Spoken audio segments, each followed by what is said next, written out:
What's good, friends, and welcome into Spillane Field. Jake Garcia, Eric Bramer, and Megan O'Brien on hand to deliver you a very exciting Thursday night matchup. Well, last night, Fox had the broadcast, which relegated us to a non-broadcasting role. It was essentially an off day for us and our viewers, so we'll get you reacquainted with this Wareham Gatemen baseball team. They ended up losing last night to the YD Red Sox 9-1.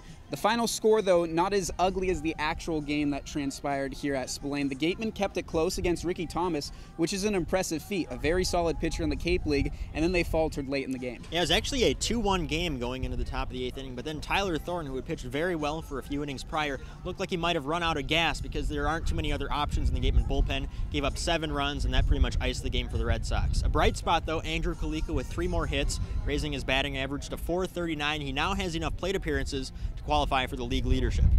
Now fast things forward to today, the Gatemen now take on a Harwich Mariners team for the second time in 3 days, who have really beaten it to the ground, but the Gatemen this season have struggled against teams from the Eastern Division, lost 10 in a row against those sorts of teams. Good news for them is this is their final matchup against an Eastern Division team. Playoff stakes very much on the line for both of these teams. Right now, Harwich still on the outside looking in. The Gatemen are tied for 3rd place. Theoretically, they could clinch tonight, but right now, Falmouth, who is really beating at their heels in the cellar in the Western Division, ahead of Brewster 8-2 as we speak. Yeah, if the Whitecaps can come back and beat Falmouth, and if the Gatemen can win tonight, the Gatemen would clinch a playoff spot. We don't know where yet, but they would be in the playoffs.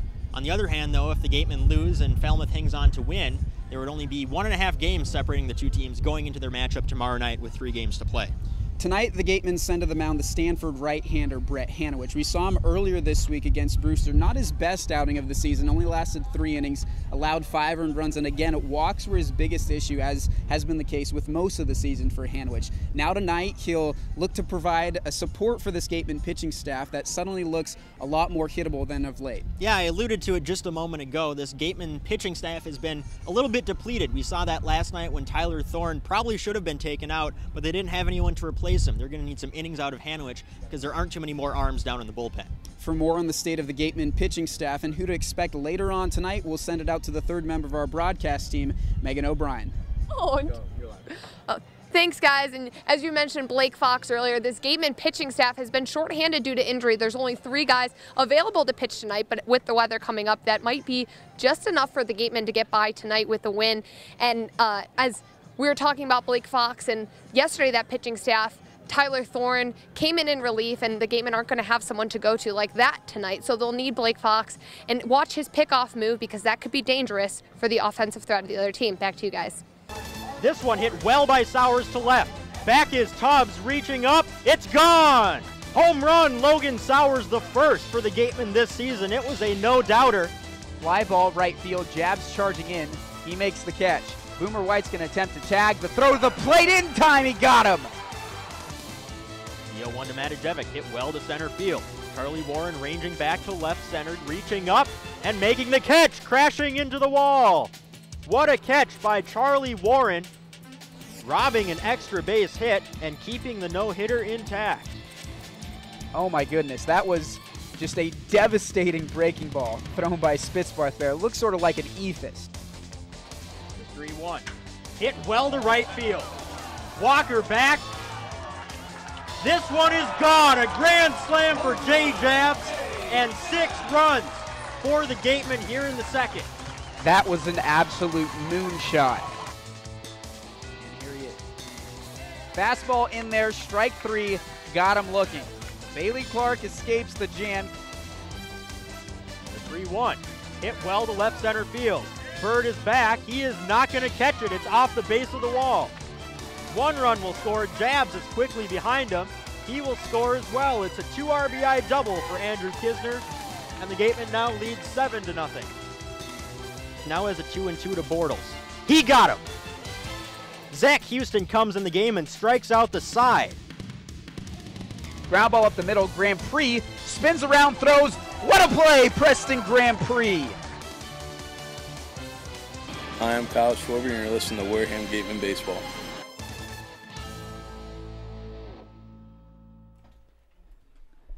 Now from the press box, great to have you with us from Spillane Field on a Thursday evening. The Gatemen at 15-23-2, getting ready to do battle against the Harwich Mariners at 18-20-2. Dark, cloudy skies are on looking our cameras right now. There is a system off in the distance. We're supposed to get hit pretty hard by rain around 8 o'clock, so hopefully we see a lot of hitters swinging at first pitches, because once we do get hit, we run the threat of having to either replay this game if it ends up having playoff implications, or it end up just being a completely wasted game. Yeah, I'm looking at the radar right now. Looks like we're about an hour or so away from rain coming in, and it's a long system that is not going to escape the Wareham area, stretching all the way up towards Maine and going down towards New York. Lots of green, lots of yellow, a little bit of orange too, so not looking good. We've been scoreboard watching ever since the start of Falmouth's game. Again, Falmouth in last place in the West Division, but only 2.5 games behind these Gatemen and the Cotuit Kettleers. Falmouth currently has now extended their lead over the Brewster Whitecaps 10-2. Meanwhile, in Bourne, Cotuit has taken a 2-0 lead. We'll now send you out to our crowd mic for the presentation of our national anthem.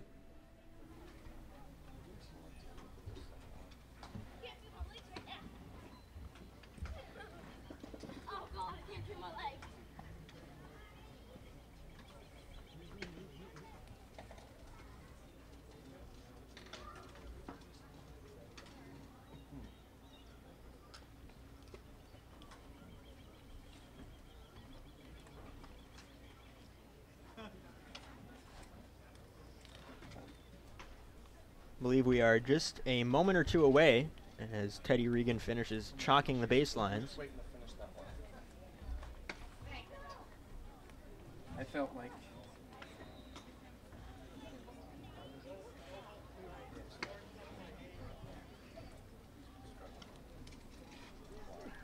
now I believe we're going to go to the national anthem.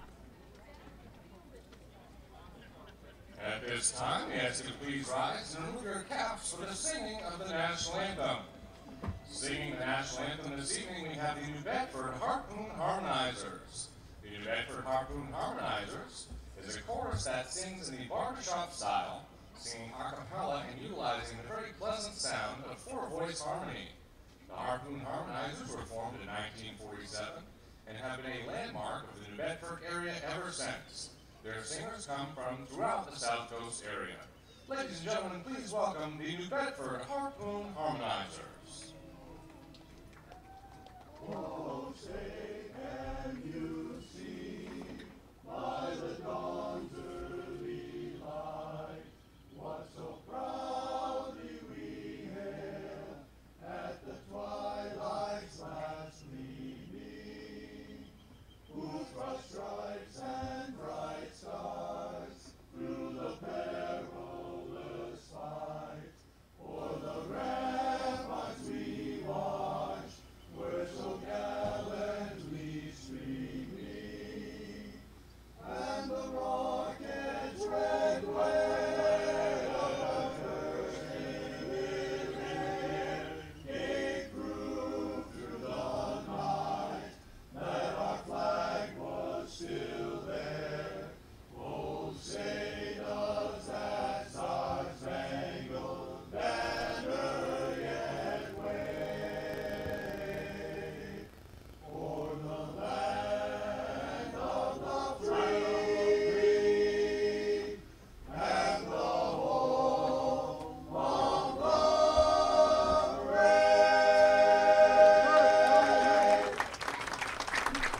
Tonight's game is sponsored by our friends. excellently executed by the New Bedford Harpoon Harmonizers. We're about set to do things from Spillane Field. First, we'll deliver you the starting lineups for each team, since, as customary, we were unable to do so before the national anthem tonight. We'll start with Steve Englert's squad. Englert in his 13th season, and he trots out a lineup for the Mariners that goes like this. Kevin Biggio is back and assuming his typical leadoff spot. He's over at second base. Adam Pate is batting second and in center field. Noisy Adams Gonzalez, the middle portion of the order. Palmero's at first and batting sixth. Connor Justice is batting seventh, and at shortstop, Ryan Lidge in the squat behind home plate batting eighth, and Nick Walker in right field rounds things out. We saw this Mariners team a few days ago. Anything stand out in this lineup that wasn't present earlier on? Well, that's a nice softball. Kevin Biggio leading off for the Mariners. He was out of town for his dad Craig's Hall of Fame induction, but now he's back, and he's back atop this lineup. He's one of the better hitters in the Cape League. Now we'll get to the Gatemen's lineup presented by 15th-year head coach Cooper Ferris. The Gatemen winless in their last 5 games, but this top of the order is one that we saw identical yesterday. Andrew Kalika, Kramer Robertson, Nick Sierra, Andrew Kisner, and then Gavin Stupensky. All 5 started in the first 5 positions of this lineup yesterday, and they're back at it again today. Then it's Charlie Warren in left, batting 6th. John Sternagel is over at 3rd and batting 7th. Jay Jabs is in right field and batting 8th. And then Preston Grand Prix rounds out the lineup. He's batting 9th. We mentioned Harwich on the mound tonight for the Gatemen, but as I mentioned, the first 5 guys in this lineup, consistent. On a nightly basis, these guys have been the go-tos. Perhaps Cooper Ferris now looking to start getting a sense of consistency as they build towards the playoffs. Yeah, one noticeable absence is Dave McKinnon, who has been struggling a bit recently, but perhaps just getting a day as he tries to get that average back up in the last couple days of the regular season. Also a pretty big bat that looms off the bench, too, in addition to guys like Logan Sowers and Connor Beck. The Gatemen and the Mariners, this will be their final matchup of the season. 4th and final one. Harwich currently 2-0-1 against Wareham this season. June 13th was a 12-11 victory. July 6th, a 3-2 victory. So both one-run games, and then the last time these two teams played, which was just a few days ago, ended in a 4-4 tie in 12 innings. So these two teams very evenly matched coming into this game. We mentioned it a couple nights ago, but if the Mariners were in the West Division, they would be, I believe, 2nd in the current standings. But unfortunately for them, they aren't, and they're fighting for their playoff lives. 4 teams in the Cape League have already clinched playoff spots, 2 from the East and 2 from the West. Orleans and Brewster are the 2 teams that represent the East so far. Those are the top 2 teams, of course, and the same holds true in the West, with Hyannis and Bourne already firmly entrenched in a playoff position. Seeds could still switch, and that's what the Gatemen certainly care about, as, of course, getting in the playoffs is also a concern.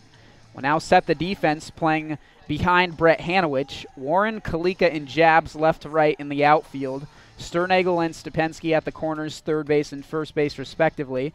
Preston Grand Prix and Kramer Robertson are the double play combination.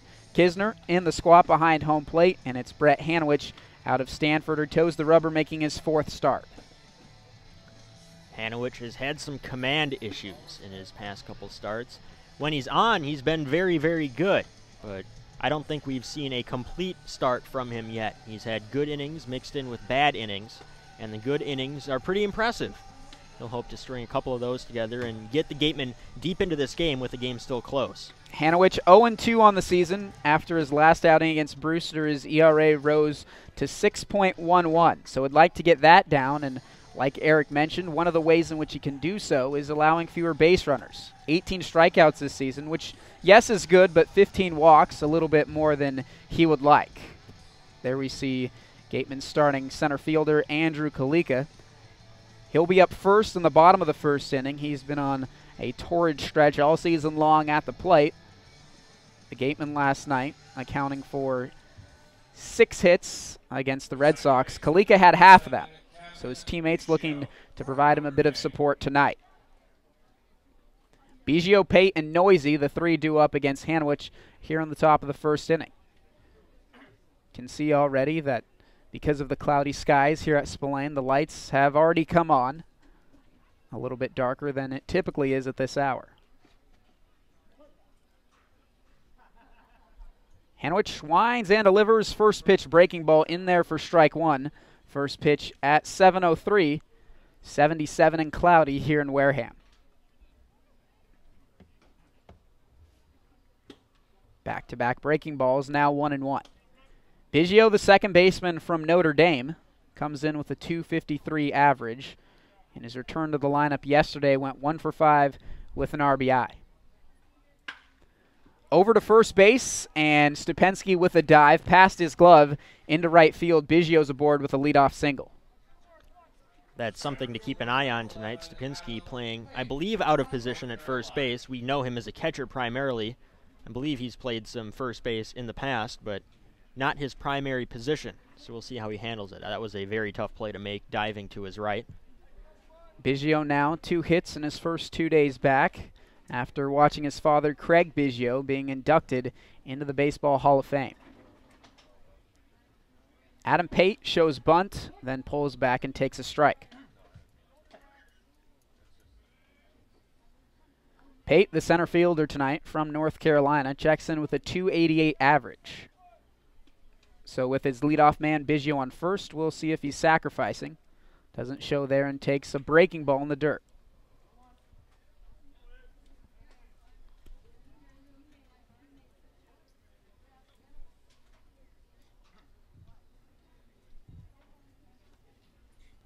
Hanowich set, now his throw onto first base, where Biggio dives back head first safely.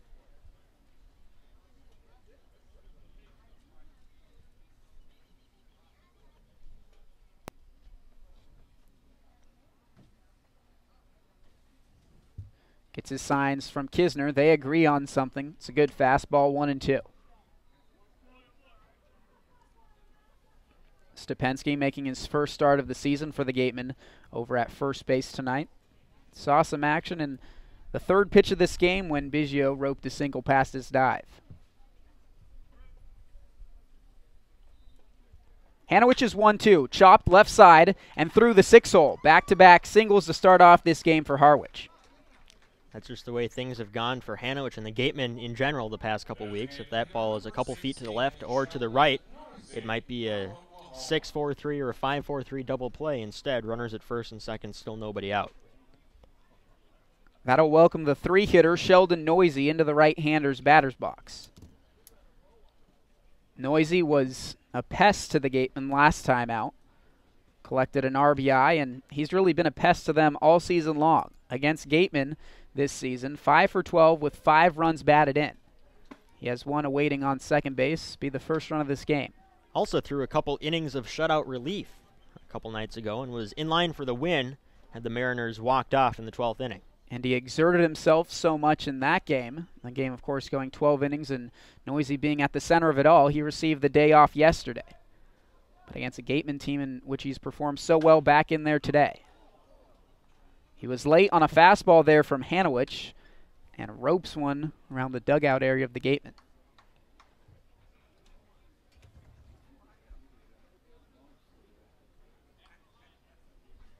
Mariners are wearing what appear to be their batting practice tops. They have home uniforms that are a cream color, and they do have primary roads that are all gray, but a blue top tonight, one that I don't believe we've seen before. Many of the players electing to wear their pants up, which allows them to showcase some blue, orange, and white stirrups. Biggio on second, Pate on first. Hanowich already in some trouble here on the top of the first.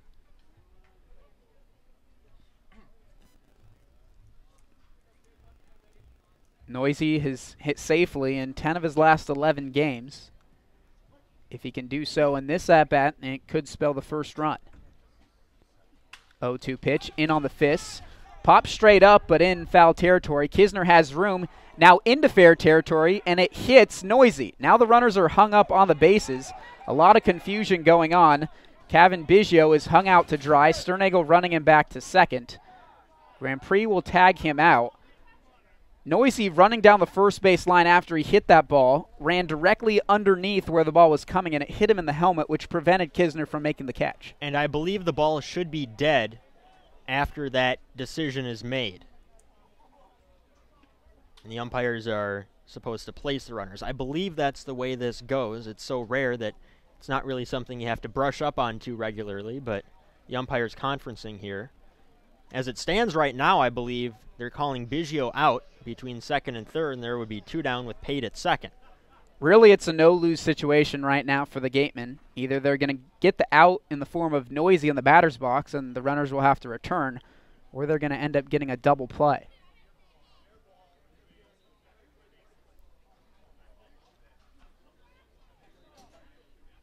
We, of course, not in direct communication with the umpiring crew, which is Rob Wilson behind the plate, Joe Peters at first, and Mark Piantadosi at third.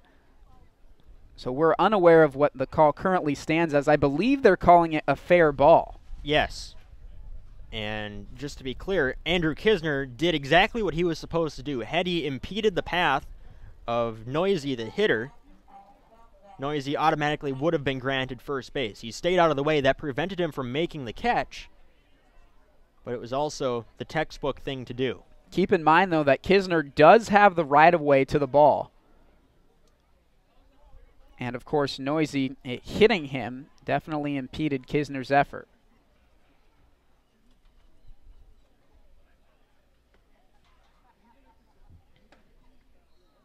Before the play has been touched by a fielder, the base runner has right-of-way to go to first as long as they're not going out of their way, correct? All I know is that under any circumstance, the fielder has the right-of-way to the ball. And so if Kisner's unable to do that, the runner has to give way.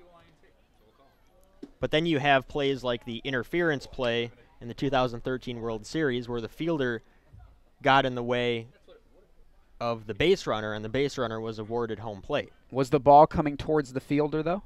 I believe, yes. It was a throw down to third, wasn't it? I don't know. We'll try and get that clarified. As it is, Noisy's out, and now it's Adams in on his fists, and Grand Prix camps underneath the second out. I'm scoring it a 2U runner's interference.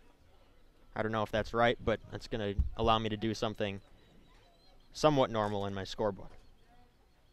So Biggio remains put on second, and Pate stays put over on first.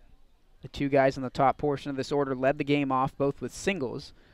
And now 2 quick outs for Harwich after he's induced 2 pop flies in the infield. He was called out because the ball, a fair ball hit him in base on. Therefore, the batter is out. Now the 5-hitter Matt Gonzalez, left fielder out of Georgia Tech.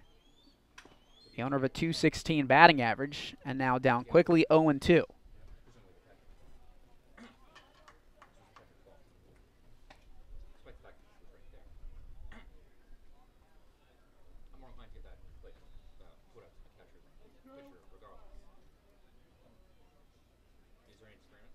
Harwich trying to escape this first inning, not letting any runs cross the plate. His 0-2 pitch, fastball, that just misses the outside corner, 1-2.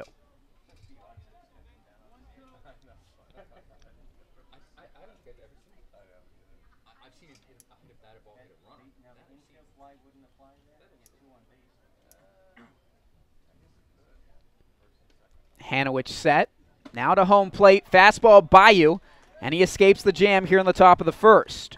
We're scoreless, and the Gatemen with the bats on WCTV and the Cape Cod Baseball League Network.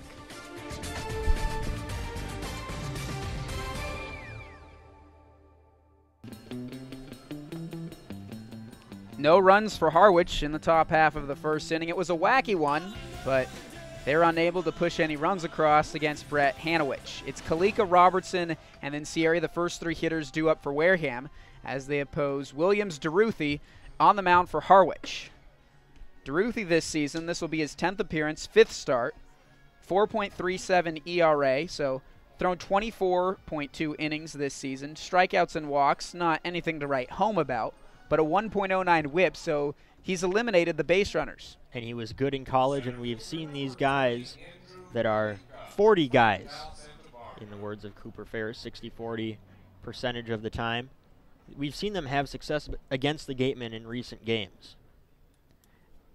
Andrew Kalika, the scorching hot leadoff hitter, digs into the left-hander's box.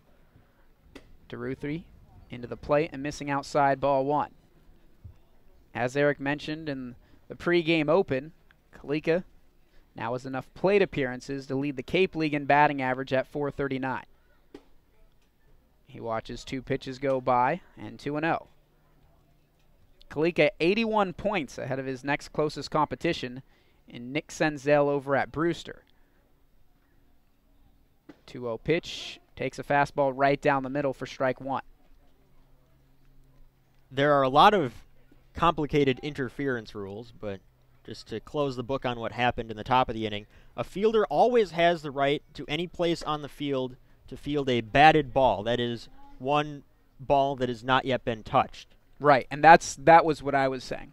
The runner always has the right to the base path, except when required to avoid a fielder in the act of fielding a batted ball. Correct.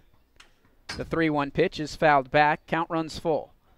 And so, as we saw it in the top of the first, the play was called correctly on the field. The only thing that I guess could have gone a little bit more smoothly is an infield fly being called if the ball ends up in fair territory. Right. Interference was called regardless, but it also could have been called period for, as Kalika gets hit there. Looks like he's going to be all right. But I believe they could have called it because Kisner wasn't able to catch it, not just because Noisy ran into the ball. It was called correctly, so we'll stop talking about it because it's very complicated. So the Gatemen have a base runner here on the bottom of the first. Andrew Kalika just plunked by a fastball in the back. Kramer Robertson, now the second baseman from LSU. 276 batting average coming into this game. The defense behind DeRuthi is Gonzalez, Pate, and Walker left to right in the outfield. Johnny Adams is at third, and at first is Preston Palmero. The double play combination is Connor Justice at short and Kevin Biggio at second. Ryan Lidge is the guy behind the plate putting down the signs. And, of course, for DeRuthi on the mound.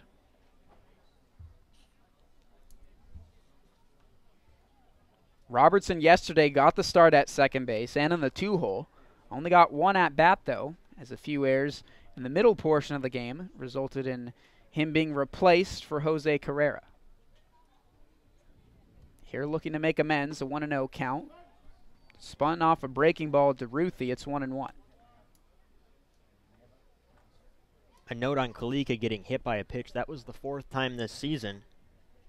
Andrew Kisner has 6. That's leading the Cape Cod Baseball League, and a few guys with 5, but Kalika prone to getting plunked. Robertson shows bunt and squares. He pushes it down the first base line. The throw from DeRuthi over the head of Robertson, an accurate one, but job successfully executed. Kalika down to second. It's about as good of a bunt as you can drop down. Robertson almost beat it out, but he'll be content with the sacrifice. Kind of a tough pitch to bunt on, too. It was a breaking ball by DeRuthi, but Robertson picked it up and stayed in there, kept his bat out in front, and pushed one down the first base line. So Nick Sierri now has a chance to give the Gatemen an early lead. The 3-hitter from Maryland takes a fastball outside. Sierri, second straight night in which he's occupied the DH position. Still in the number 3 spot for this Gatemen lineup, and well-deserved, hitting .325 this year. The 1-0 is evened at 1-1, as DeRuthi is in there with a strike.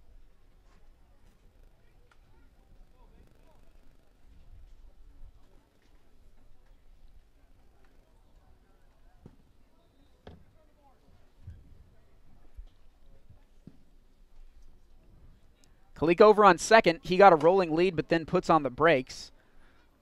And Sierri takes ball 2. Looked like if Kalika had wanted to, he could have stolen third base, but the last-second hesitation prompted him to go back. Pretty risky, and Sierri is an opposite field hitter, so you don't want to run the risk of running into a double play. DeRuthi gives him 3 looks this time to keep him put. And then pours in strike number 2 to even the count. Sierri doesn't agree, but he'll step out and step back in. Try for one more.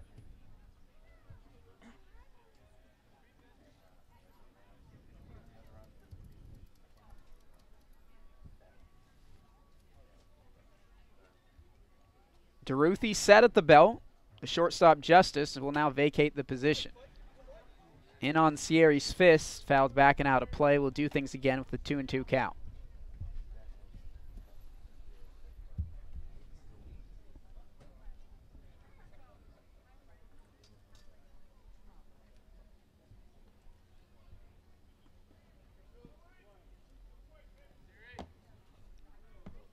The right-hander Williams DeRuthi.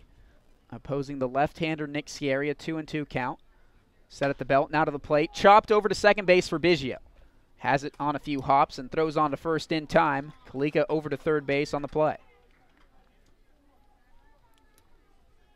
Trying to think about who Scieri reminds me of as a hitter, and obviously has a way to go to match this guy, but Tony Gwynn comes to mind because a similar approach at the plate. Gwynn not a pull hitter at all, and Scieri, too, has mastered the art of the 5.5 hole.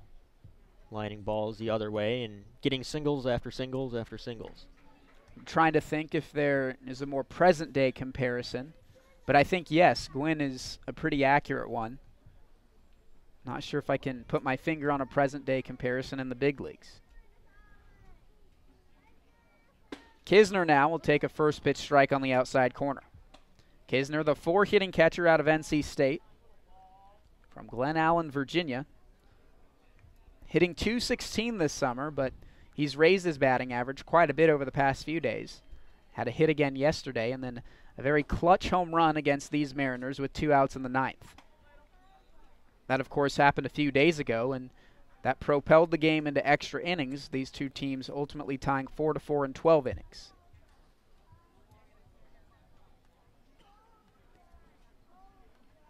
We'll see if he can supply similar fireworks here on the bottom of the first. The 1-1 in on his fist and fouled back.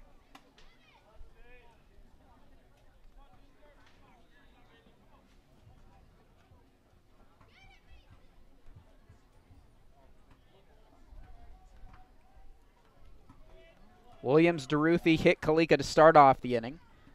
He's advanced all the way to third on a sac bunt and a ground out from Scieri. The 1-2 pitch on the outside corner, and Kisner comes up empty. So the Gatemen strand a runner in scoring position, 0-0 on WCTV and the Cape Cod Baseball League Network as we head to the second at Spillane Field.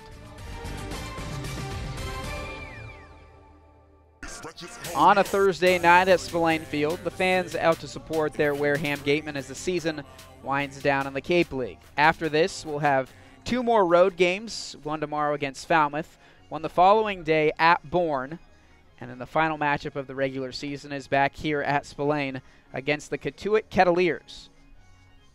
For the Gatemen, they've lost 3 straight contests at home, which makes them now 8-12 at Spillane this season. So they'll be unable to get above 500 come the end of their stay in the regular season. But a chance to get within 2 games of 500 if they can win tonight and then win in the final game of the season against Cotuit. It's 0-0 as we're through 1 full inning. 6, 7, and 8, Palmero, Justice, and then Lidge due up to oppose Harwich. The Mariners got 2 hits in the first inning, but then after that, Harwich able to avert danger. We understand that we're having a bit of technical difficulties. We're working on that as quickly as we possibly can. Again, we're kind of powerless since we're calling the baseball game. But the higher ups are definitely working on getting the issue resolved. Preston Palmero hacked a ball off of his ankle area, and he needs some time now, so Kisner out to the mound.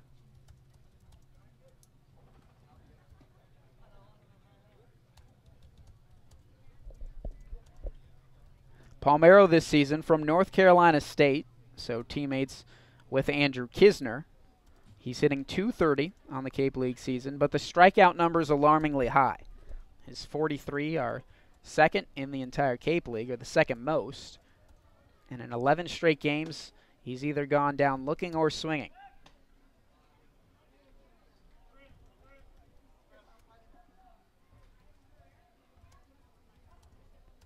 Harwich into his windup. The 1-1 pitch is a breaking ball and a very sharp one. That's in there for strike 2.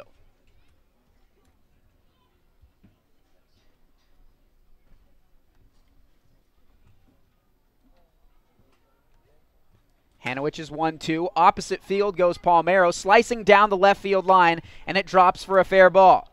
Palmero motoring around first. He's into second, standing up. A leadoff double for Palmero to start off the second inning. This is the first time that the Mariners have come to Spillane Field since the first week of the year, and that game notable because Both teams scored in double digits. Eventually a Gateman lost, but Preston Palmero hit a home run to right center field, and now showing his power the opposite way, jumping one down the left field line. Harwich ultimately victorious in that game, 12-11. All three of these games before this one were extremely close. The first two 1-runs, and then the last, of course, on July 28th, so just a few days ago, 4-4 tie in 12 innings. But now it's the third hit of the game for the Mariners, and already a runner in scoring position to start off the second. Connor Justice will be tasked with putting together a solid at-bat with nobody out. The shortstop from Georgia Tech, a 191 batting average on the season.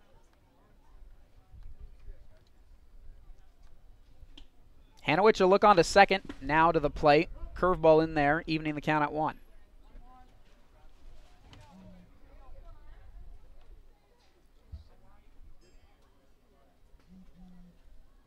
Just got another look at the radar, and looks like it's getting even closer. So might be within the half hour we get something. 1-1 in the dirt. Justice swings and misses, but it gets past Kisner all the way to the backstop, which will allow Palmero to waltz into third.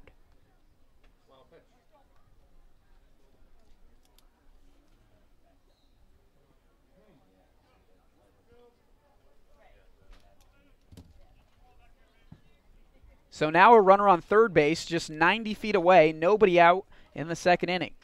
The Gatemen infield looks like will remain back on the infield dirt, sacrificing a run for an out. The 1-2 pitch, curveball, and a swing and a miss from Connor Justice. A big strikeout there for Brett Hanowich as he retires the first batter of the second. Yeah, that's a big out now. Infield can sag back a little bit because with one down, he might not send Palmero from third. Corner's still playing even with the bag, though. Looks like they'll try and look Palmero back before they throw on to first. And now the middle infielder's coming in, so just ignore everything I said. Still playing in. So the task for Ryan Lidge, the catcher from Notre Dame, is to lift the ball to the outfield deep enough or shallow enough to drop for a base hit on the outside corner, but not a strike. 1-0.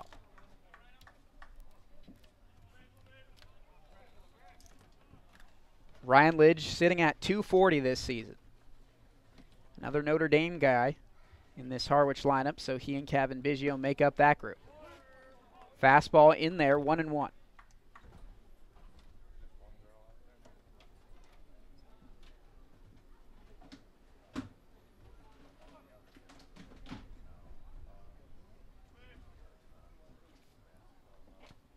Hanowich set, now ready to deliver. Swing and a miss there from Ryan Lidge. And now Hanowich has some room to work with at 1-2.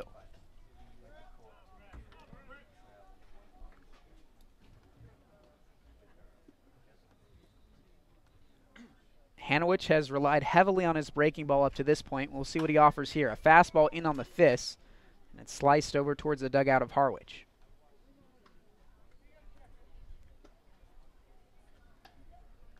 You got to expect, regardless of the pitch type that Hanowich offers in this count, the pitch location will be one low around the knees or ankles. If Lidge is able to elevate one into the outfield, it could mean a sac fly for him. But with the infield playing in, Hanowich wants a strikeout or a ground ball.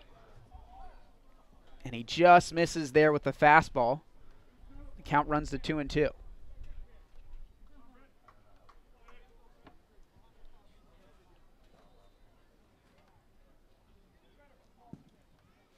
Hanowich with the shake off of Kisner. Now they agree on something.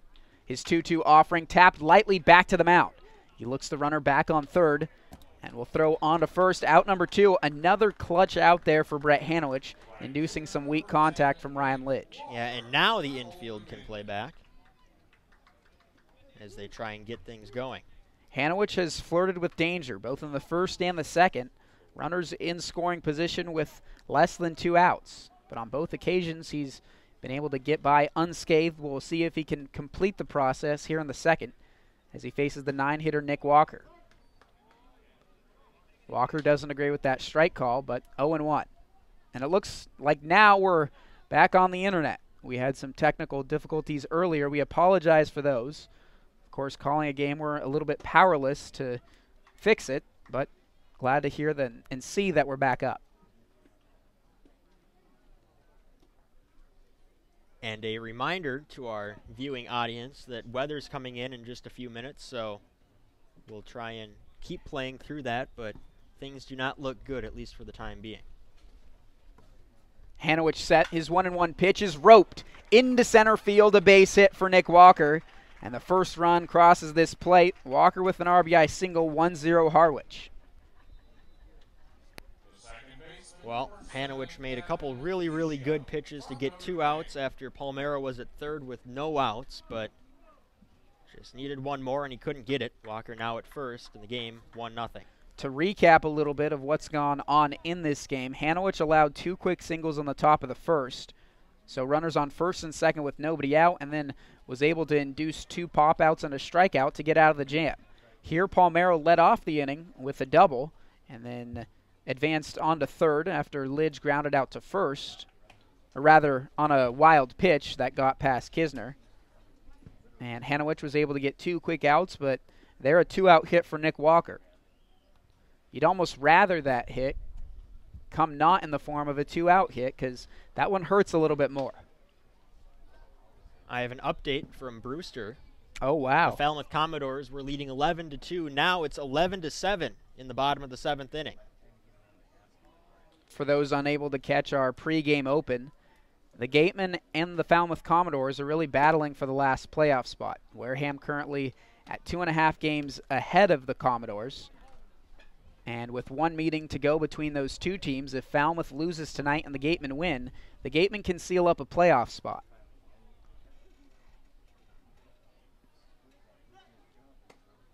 Now it's the top of the order in Kevin Biggio, who led off the first inning with a single. Let's not forget the Katuitt Kettleers either. Gatemen and Kettleers coming into tonight's play with the same number of points, but the Kettleers leading the Bourne Braves 5-1 in the bottom of the 5th. Biggio takes a pitch on the inside corner, 2s across the board.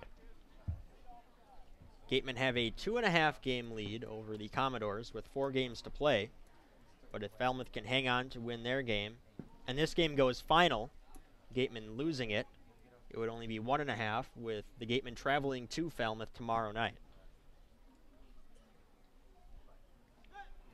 Hanowich pickoff throw on to first, and he got him. A stellar move there from Hanowich to catch Nick Walker a bit too far off the first base bag. On to the bottom of the second, 5, 6, and 7 due up for the Gatemen, and down by the score of 1-0 on the Cape Cod Baseball League Network.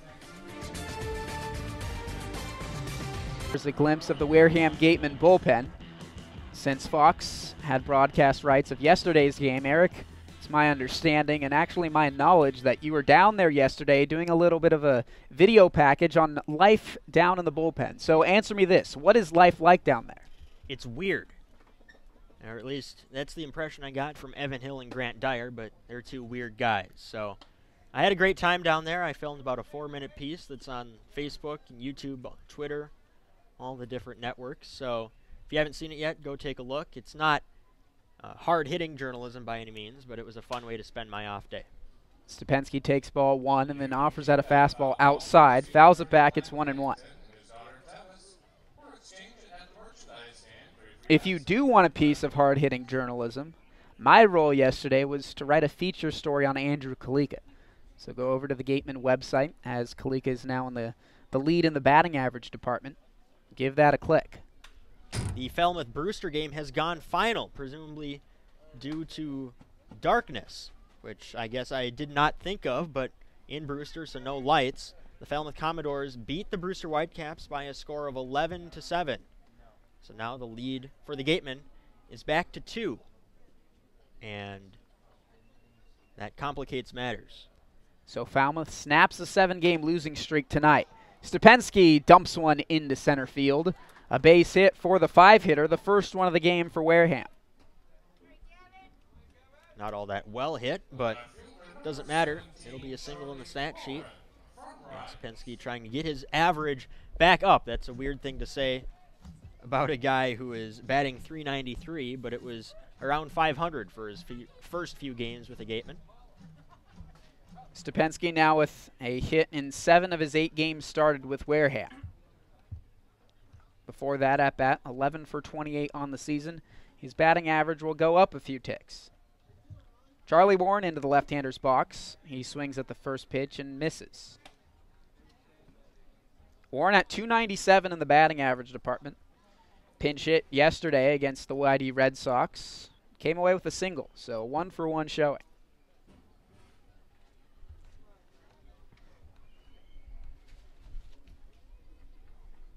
DeRuthi set. Now to the plate. Ground ball over into right field and through. A base hit for Charlie Warren. Back-to-back singles here on the bottom of the second inning, and now the Gatemen have something brewing. Yes, they do. 7, 8, 9 now will have chances to drive in a run and tie the game, or even more, get an extra base hit. So Stepensky may now be back over 400, and Charlie Warren may be back over 300 on the season. Corners playing in. They expect Sternagel to bunt, and no reason not to believe that.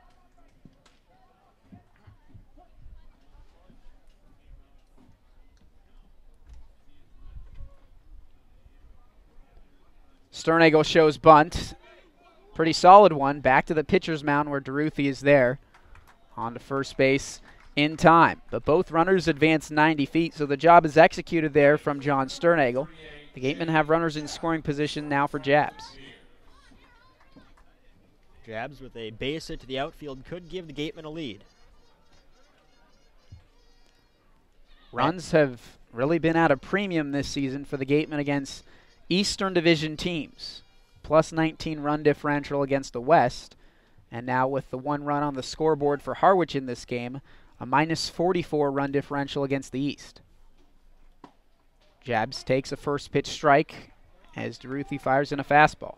Batting average for Jabs at 175, but thanks largely to a searing hot start, he's still second on the team with 10 runs batted in. And despite 31 strikeouts, that's second on the team. He also has 13 walks, which is also second. The 0-1 pitch is in the dirt. Lidge slides over. A good job from the catcher to smother it. His stolen base lead is quickly being encroached upon by Andrew Kalika. Jabs has been stuck on 8 for a while, and Kalika now with 7.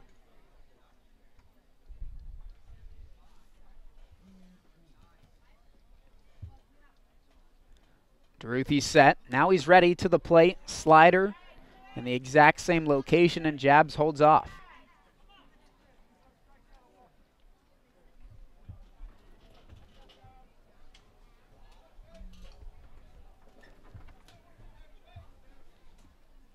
The Gatemen trying to push 2 runs across. Jabs looking for RBIs number 11 and 12.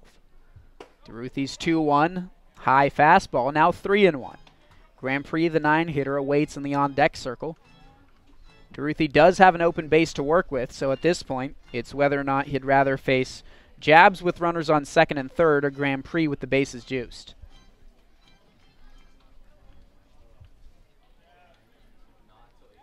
We'll see what he opts for right here on this 3-1 pitch. Outside corner and Jabs out to left field. It beats Gonzalez and over his head. 2 runs will score and Jabs motoring into second base. A 1-out, 2 RBI double for Jay Jabs, and now the Gatemen take the lead. Well, that was a hard-hit ball by Jay Jabs, no doubt, but Matt Gonzalez badly misplayed it. A few hard steps in, then it goes over his head. Those are always the toughest ones because they're not too high in the sky, perhaps at the same height of the lights from that vantage point, and also hit right at him. But definitely a misplay and a 2 RBI double. Gatemen now have a 1-run lead. It's a tough play to judge for a broadcaster, too, because looking at the fielder, we assume he has the better vantage point on the baseball. So to see him stop dead in his tracks, was assuming he'd make that catch and was preparing for the tag up from Stepensky. But instead, it's a double for Jay Jabs. Stepensky and Warren both scoring on the play. And the Gatemen now out to a 2-1 lead, looking for more with Grand Prix at the dish. DeRuthi set, delivers 1-1.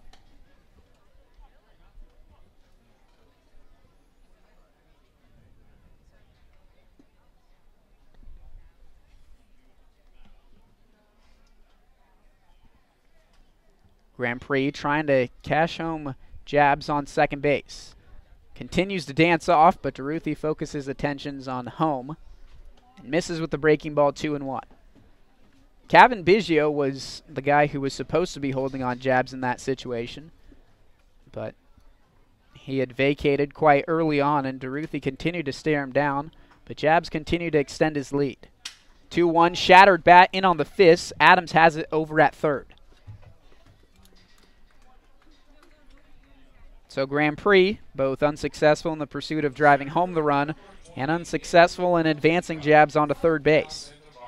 Flip things over for the top portion. Now it's Andrew Kalika. Yeah, Kalika's a pretty good backup option if you're looking for someone to drive in runs. Out of the leadoff spot, he has 14 runs batted in. That leads the team.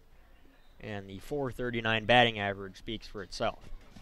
Not only does he lead the team in batting average, he now leads the Cape League in batting average. First pitch from DeRuthi is a fastball for a called strike. That's something we couldn't say before yesterday's contest, but with 4 plate appearances and 3 more hits, he's firmly entrenched himself at the top of the Cape League leaderboard. And by 75 points, too. It's not even close. Nick Senzel, who's putting together probably an MVP season, batting .364, but that can't hold a candle to Kalika's .439. Senzel with all the bells and whistles to go with that, though. The league lead in RBIs and quite a few more extra base hits than Kalika. So probably the favorite for the MVP. Senzel has 16 doubles to pace the league. Something that I should know, but that I don't know, do they award MVPs for both the East and the West, or is it just one league-wide? I believe it's one league-wide, but there is a pitcher award and a relief pitcher award. 0-2 pitch to Kalika, served up the middle and off the glove of Biggio. Jabs will round third, his into the plate now. The throw is not in time. Kalika trying for second. They got him. But Andrew Kalika drives home Jay Jabs all the way from second base. The Gatemen lead now at 3-1 as 3 runs cross in the second inning. On to the third we go on WCTV and the Cape Cod Baseball League Network.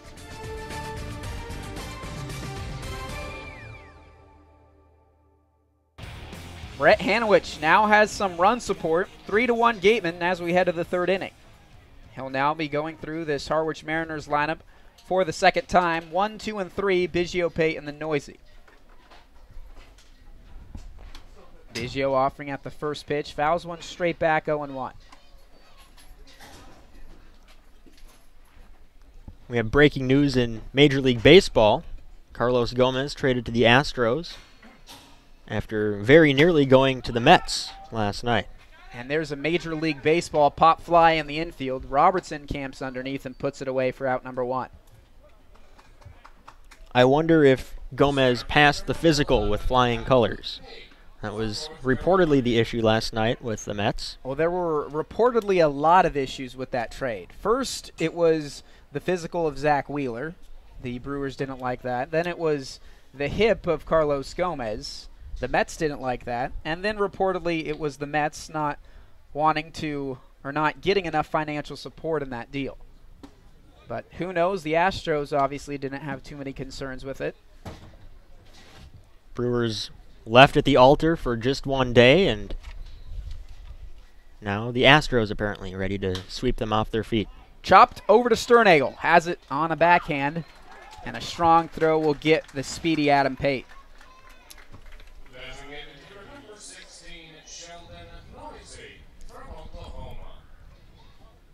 For fantasy baseball purposes, that's a better move for Carlos Gomez going to the hitter's park in Houston compared to the hitter's drainage ditch in Citi Field in New York. Very true. 2 quick outs here for Brett Hanowich. First time he's been poised to have a 1-2-3 inning in this game. Now it's Sheldon Noisy, who was, like usual, the center of everything that's all attention in this game. He popped out or hit an infield fly that Andrew Kisner camped underneath, and then it plunked him in the helmet. The same ball that he hit ended up hitting him.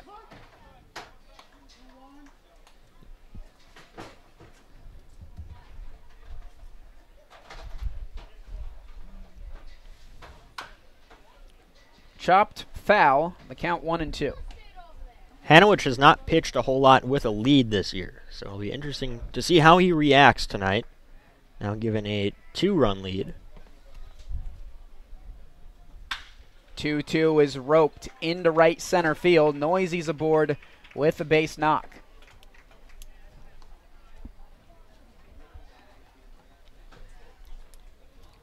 When the rain hits, it's going to hit like a ton of bricks, but nothing so far. And we're about halfway to 5 innings, the required 5 innings to make this game official. There is not a scheduled off day between the end of the regular season on Sunday and the first game of the playoffs on Monday. So I'm not sure how they would work this if this game cannot be completed. I would imagine they'd be very patient and wait for the weather to pass through, and we might be here for quite a while once it happens. If this game does end up getting canned, they'll likely wait as long as possible to determine if they even need to replay it. If this game doesn't have playoff implications, it could just be one that gets wasted. It will, at least for tonight. Mariners in last place in the East, and the Gatemen now with a 2-game lead. This ball gets past Kisner all the way to the backstop. Noisy advances 90 feet onto second.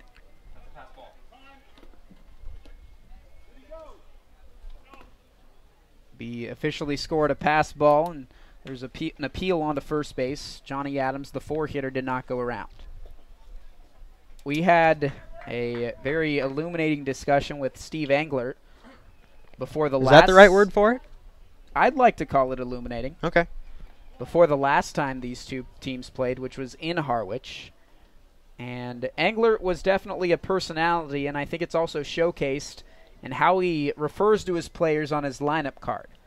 Kevin Biggio is referred to as captain. The guy at the plate, the cleanup man, Johnny Adams, is referred to as hero. So take with that what you will. And Johnny Adams now with the 2-2 count.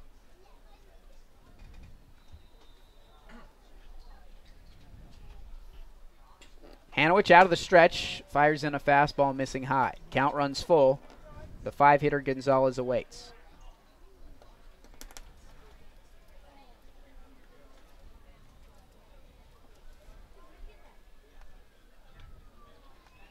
The payoff pitch, fastball on the outside corner for strike 3. Adams down looking, and Harwich strands a runner in scoring position. 2, 3, and 4 for the Gatemen on the other side of this break on the Cape Cod Baseball League Network.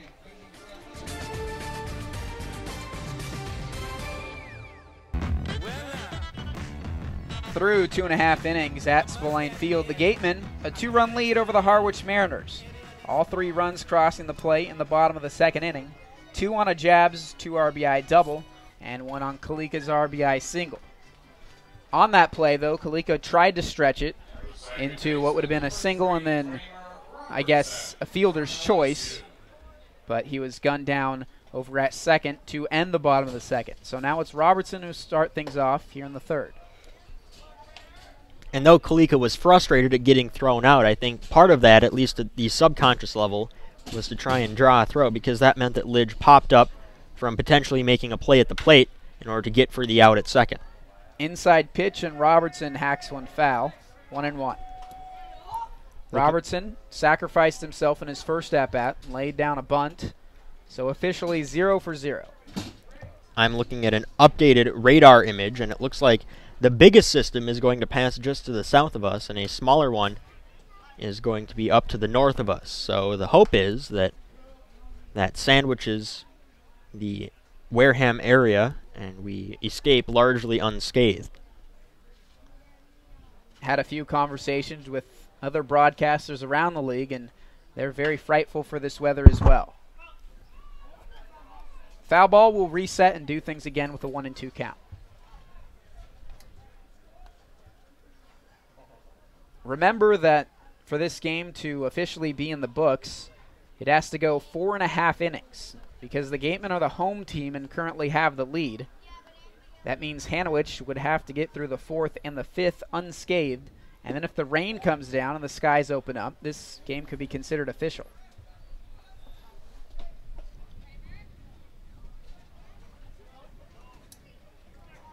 It's certainly something. that I assume the Gatemen don't have a problem with if they can stay ahead 3-1, which would mean they match the last place Falmouth Commodores with a win tonight. DeRuthy's 2-2 to Kramer Robertson. Misses outside, the count runs full.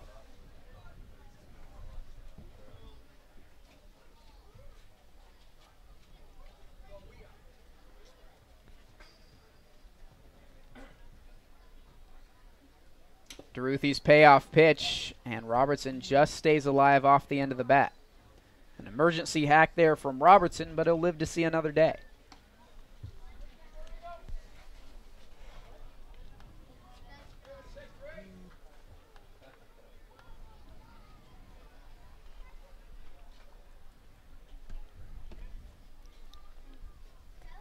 DeRuthy's 3-2. Breaking ball misses high.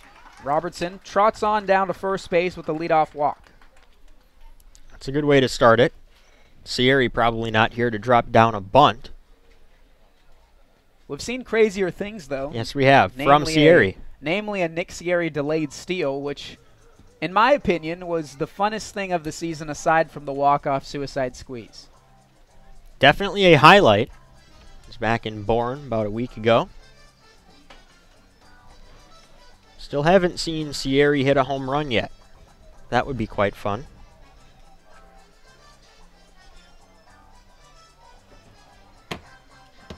Brief mound conference there between the head coach of the Mariners, Steve Englert. Just checking on his pitcher, Williams DeRuthy. DeRuthy actually began this season with 5 appearances out of the bullpen. That culminated in 8 scoreless innings of work. And then he was starting to be extended as a starting pitcher. Has had pretty much a lot of success out of that role, but was really roughed up against Orleans as Sierra takes outside, ball 1. And that one poor outing against Orleans, really why his ERA before the ninth stood at 4.37. In that outing, he only went 1 2/3 and allowed 8 earned runs.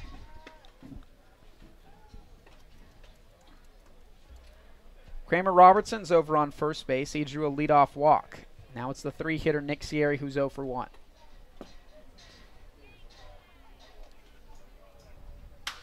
The 1-0 pitch. Opposite field, Sierra. This one's hit well. Gonzalez ranges back. He makes the running catch over the shoulder, and Robertson will try and tag on the play. What a heads-up move there from Kramer Robertson. He read it all the way, and now he's into second base. Yeah, a risky move, but now that it's worked out, we can say it was a brilliant one. Because now he's in scoring position, and 2 opportunities now for Kisner and Stupinski, to drive in the 4th run of the game for the Gatemen. Kisner has been seeing the ball better and better at the plate. He struck out with the runner on third base in the first, but he'll here get a chance to make amends. DeRuthy starts him off with a breaking ball, one that's roped into left field. It drops for a base hit. Robertson, not running initially on the play, will have to be put over on third base, but a single for Andrew Kisner, and now runners at the corners. The first baseman, number 28, Gavin Stupinski from North Carolina Wilmington. Now it's Gavin Stupinski. Had a single to start off the second inning and came around to score. The 5-hitter out of UNC Wilmington has stayed hot in his 8 starts so far with the Gatemen, a hit in 7 of them. A hit right here could put his team ahead by 3. First pitch from DeRuthy, swung on and hit into center field. It drops in front of Pate, and from third, Robertson's in to score easily. The Gatemen now with a 4-1 lead, courtesy of Gavin Stupinski's second hit. Second up the middle, too. The first one was not very well hit, but that one certainly was. And the threat not over. So the first pitch Gavin Stupinski sees, he deposits one into center field. Kisner now on second, Stupinski over on first.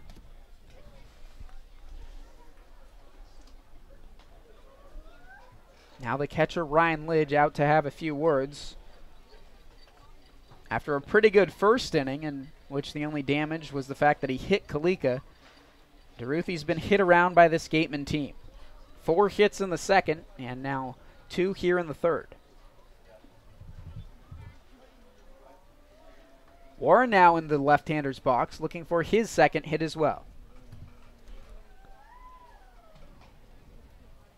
Duruthi from the stretch. A fastball misses low and outside around the shoe tops. See a left-handed pitcher warming up in the Mariners bullpen.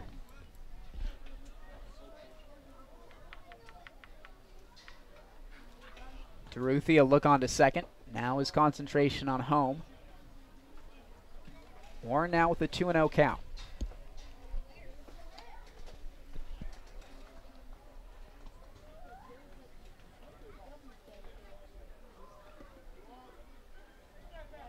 The Gatemen have now scored 4 unanswered runs after Harwich plated 1 in the top of the second, 3 for the Gatemen in the bottom of the second, and now another one here in the third.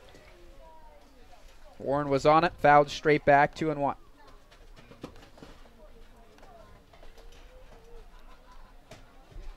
It certainly looks like the weather is imminent, looking at the radar. You're seeing the same thing I am here, right? Correct. 2-1 pitch on the outside corner. Now the count evened up at 2. Which means maybe the Gatemen want to employ some sort of strategy here. Of course, you would never wish for a hitter to get out, but in the interest of winning a game and having this one officially count, maybe in their best interest. 2-2 pitch on the inside corner for strike 3. Warren down on strikes. And now with 2 outs, it'll be John Sternagel. Sternagel will have a chance to swing away for the first time tonight. His first time up, he dropped down a sacrifice bunt that eventually helped Stupinski and Warren score on the RBI double by Jabs. After he got off to a slow start, Sternagel looked like he had found his stroke there for a little bit, but now his batting average back below 200. Maybe a hit here with 2 outs on a runner in scoring position can revitalize things. He takes ball 1, and now Duruthi ready again. 1-0 offering, misses upstairs, 2-0. Kisner over on second, Stupinski over on first. Both of them singled with 1 out.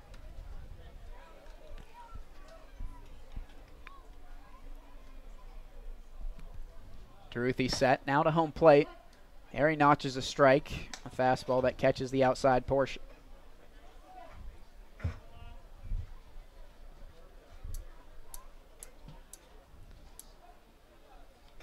Kisner with above average speed over on second.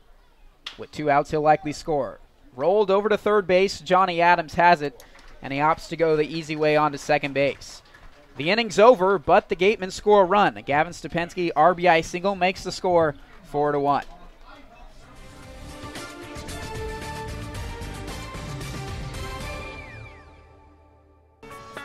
Kramer Robertson scored in the bottom of the third inning on Stupinski's RBI single.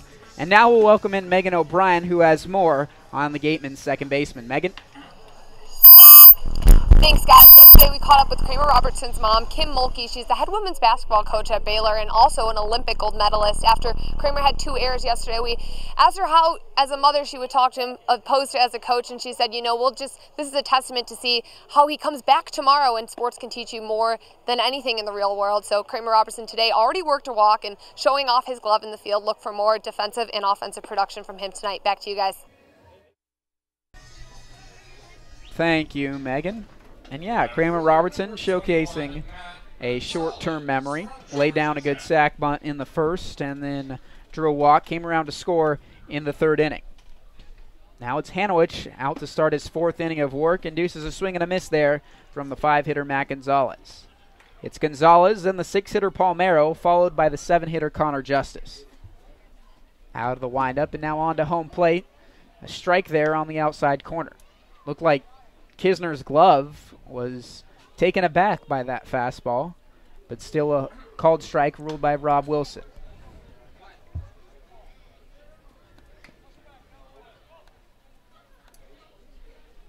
The Gatemen in 4th place in the Western Division, trying to remain in the hunt for a playoff spot. The 0-2 pitch on the outside corner, a swing and a miss from Matt Gonzalez. make that strikeout number 4 for Brett Hanowich, and a quick out here in the 4th.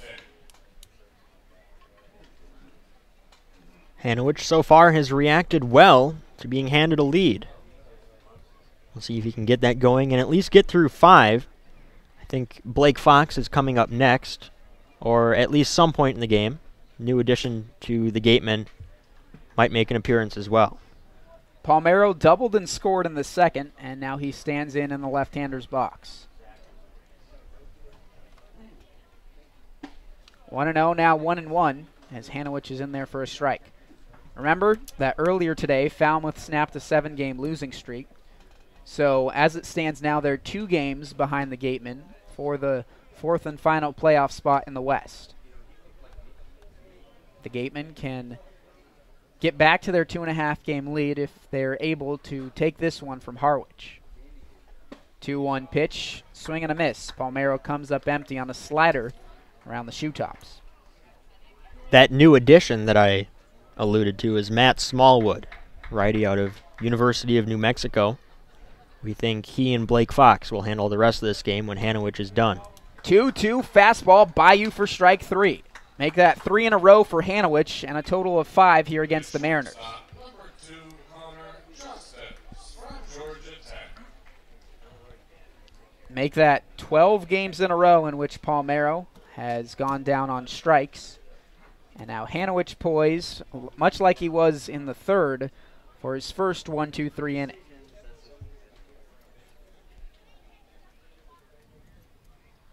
Rocks, kicks, delivers. A ball that misses outside.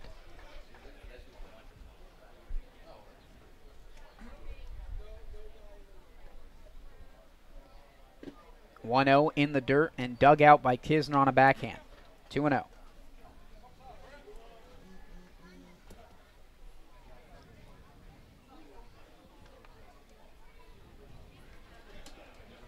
His 2-0 offering into Connor Justice, a solid fastball for strike 1. Justice, one of the 5 strikeout victims for Hanowich tonight, back in the 2nd inning.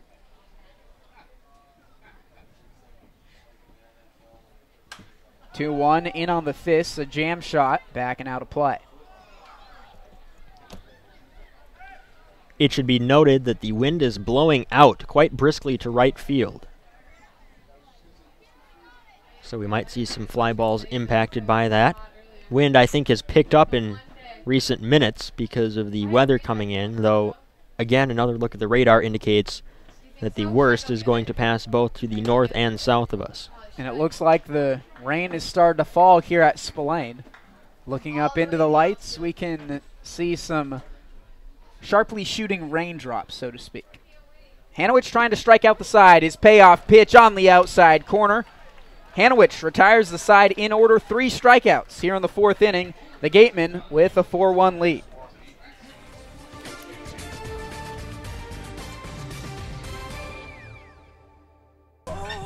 Bottom of the 4th at Spillane.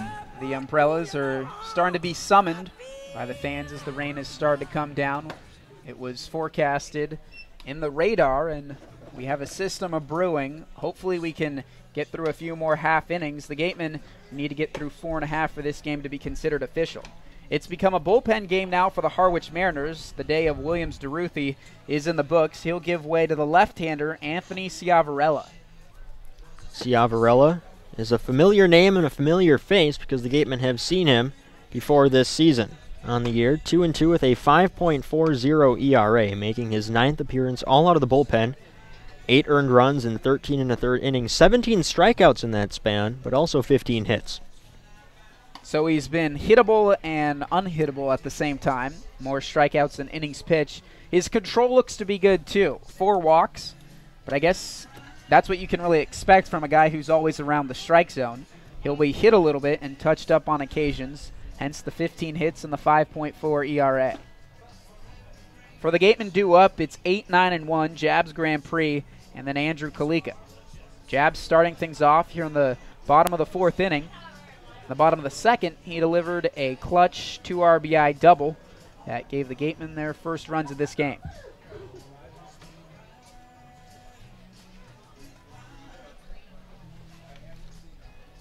Brett Hanowich has been pretty stellar up to this point. We've said that before on a Brett Hanowich outing. Against Katuitt, he was perfect through the first 3 frames and then started to fall apart after that. But here tonight, no signs of slowing down. 6 strikeouts through 4 innings for the big right-hander. Now his offense looking to provide him with a little bit more of support. Ciavarella starts off jabs, a called strike on a fastball.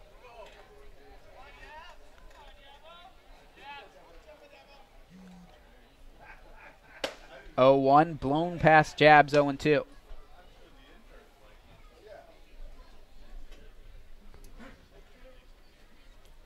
I think everyone involved really wants to get this game in, despite the fact that the rain has started to come down a little bit harder. But the Mariners will want to have a chance to win this game. So I think they will be very reluctant to accept a 4.5 inning loss, even if the rain's coming down pretty hard. I think it's clear after this system moves through, and I wouldn't be surprised if after a slight delay, if there's a delay at all, that they play all 9 innings tonight.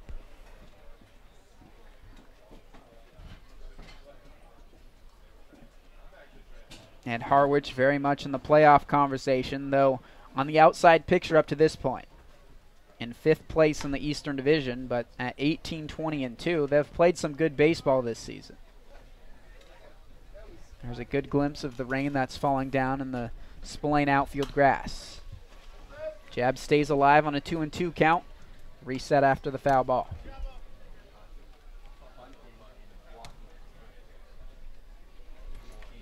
A lefty-on-lefty matchup. Ciavarella into his first inning of relief. Here's his 2-2 offering, and Jabs lines one up the middle, a base hit. Jabs now 2 for 2, and he'll now take second base after the ball got past Pate in center field. Jabs alertly waltzes into second. Yeah, single and an error. Looked like a low hop coming into Pate, who did not have his eye on the ball. So now a runner in scoring position for 9-1-2 in the Gatemen order. Hit number 7 for the Gatemen, and like I said, hit number 2 for Jabs. Preston Grand Prix, now the 9 hitter from Cal. He's 0 for 1. We'll see if he's asked to lay down a sac bunt here with Jabs on second and nobody out.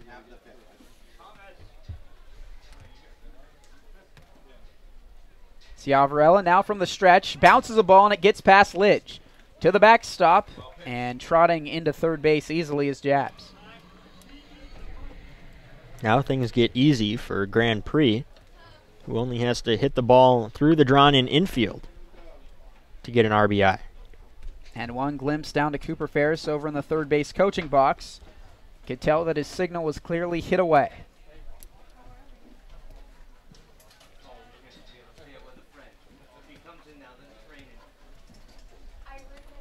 Ciavarella's 1-0 pitch again in the dirt, but this time a good stop from Lidge. 2-0.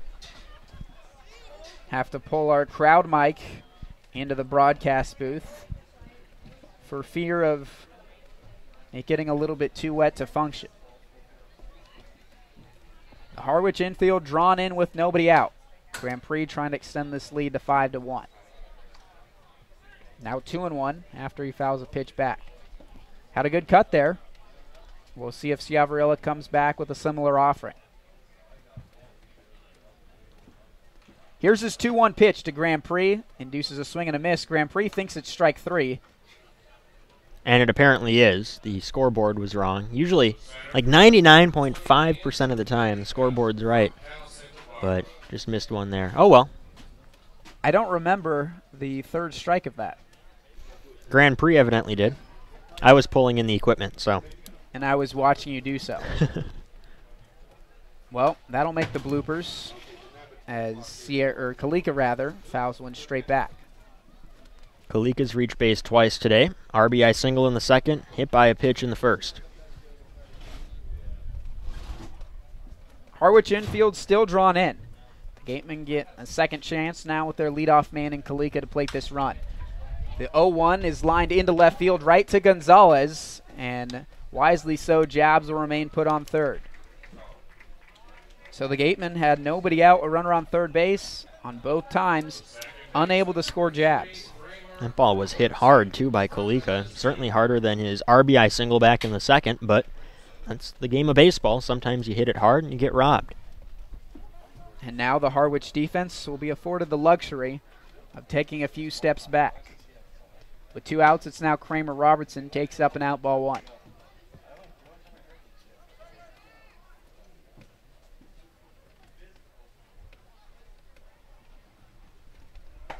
(1-0) on the outside corner for a strike. Robertson may have gone around, but I think home plate umpire Rob Wilson thought it was a strike on location. 1-1 count to the 2-hitter. And another strike on the outside corner, now 1-2. Robertson, making his 3rd trip to the plate, has yet to record an official at-bat. Laid down a sac bunt and then walked, came around to score in the 3rd. 1-2 with 2 outs on the outside corner. Robertson swings and misses, strike 3. That'll end the 4th. The Gatemen strand a runner on 3rd base, unsuccessful on 3 attempts to plate jabs. On to the 5th we go at Spillane on WCTV and the Cape Cod Baseball League Network.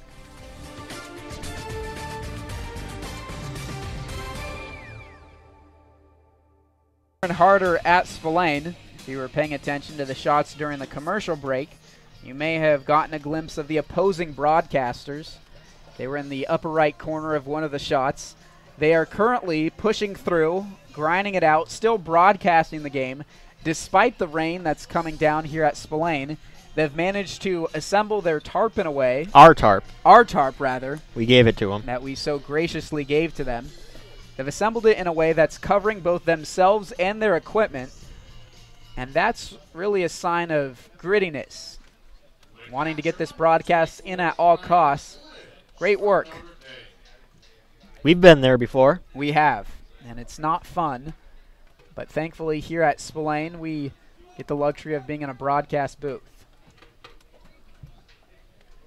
It's 8-9-1 for the Mariners as Harwich now enters his 5th inning of work. He's tallied 6 strikeouts, allowed a total of 4 hits. Really not a surprise that he's struck out so many Harwich Mariners hitters. Coming into this game, this team had struck out the most times at the plate of any Cape League team.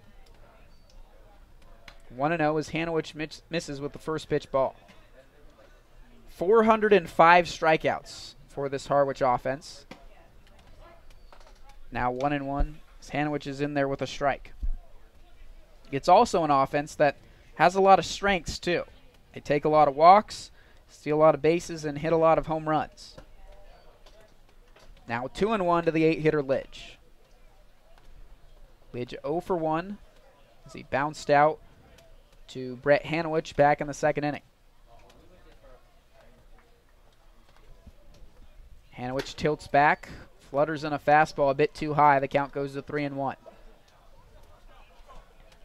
Looks like we are right in the middle of the weather right now. So if this is as bad as it gets, I think they'll be able to play through it. 3-1 on the outside corner. The count runs full. Of course, that's easy for us to say. It is. We're in short sleeve shirts inside the broadcast booth, not playing baseball. But I guess if they're still playing through this, they'll be able to play through the rest. Fastball inside and Lidge off his foot.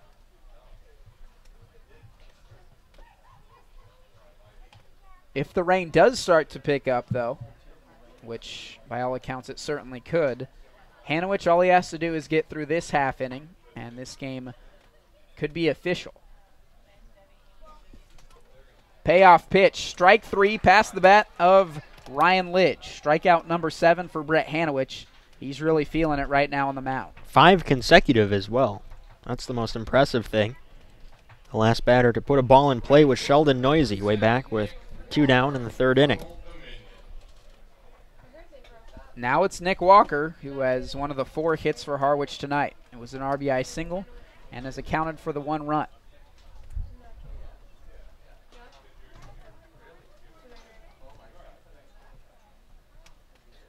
Harwich out of the wind, in on the fists and fouled back.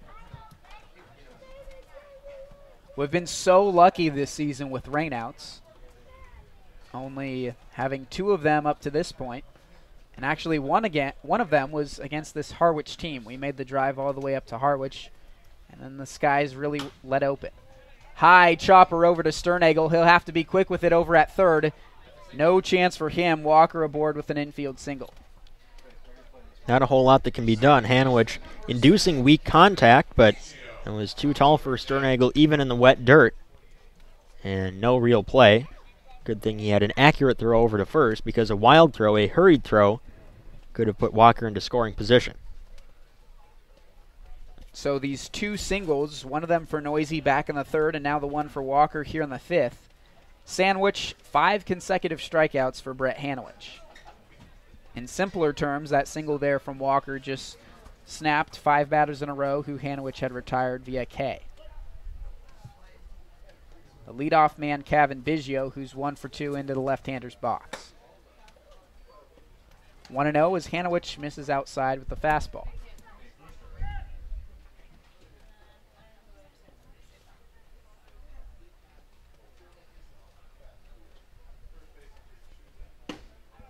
The 1-0 misses low, now 2-0.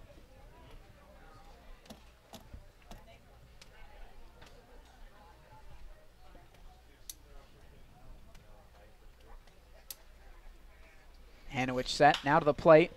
Jam shot, but through the right side of the infield and into right field. Jabs came up with it quickly, but now kicks it around for a few seconds, which allows Walker to trot into third base. Now first and third with only 1 out. That could be a product of the rain, making the grass a little bit slick. So Biggio now 2 for 3. Now it's the UNC center fielder, Adam Pate.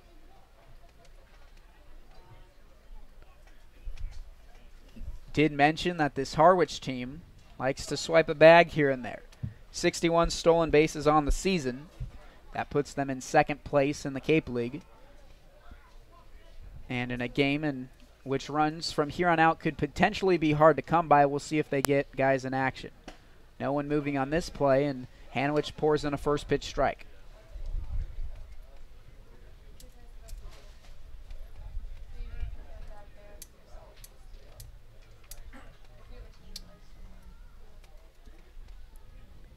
The 0-1, breaking ball in there for strike 2. So Harwich gets quickly ahead of Adam Pate with 1 out and a runner on third, either a strikeout or a ground ball situation.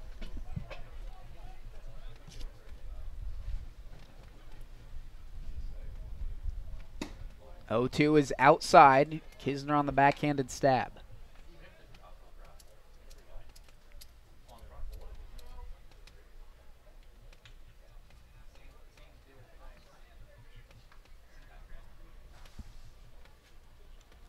The 1-2 pitch, a fastball that just misses low.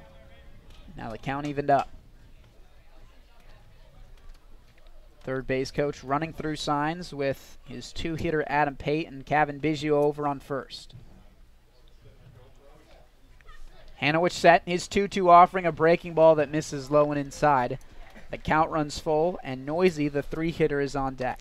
At this point, I think we can assume that this is going to be a 9-inning game, and the Mariners are playing it that way. They're not acting like these are going to be their last ups, even though we hypothesize that this could be a 5-inning game tonight. Just taking this one batter at a time. 3-2 is inside and all the way to the backstop. Walker from third prances into home plate. Now the lead cut to 4-2. And the tying run is on base.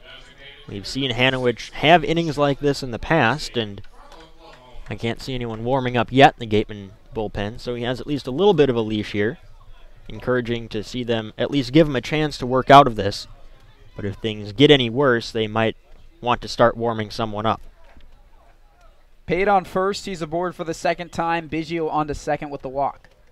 Noisy, who's 1 for 2, into the right-hander's box, trying to make this game a 1-run game. Or even worse for the Gatemen with 1 swing of the bat. Noisy does have the pop to give his team the advantage. Fluttering curveball that doesn't break enough, 1-0.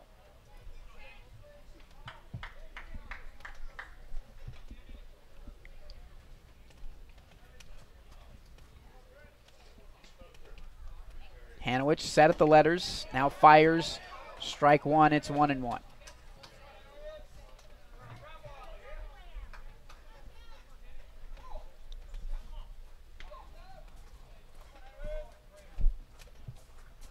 Hanowich is ready. Fly ball, shallow infield, in foul territory for Stupensky.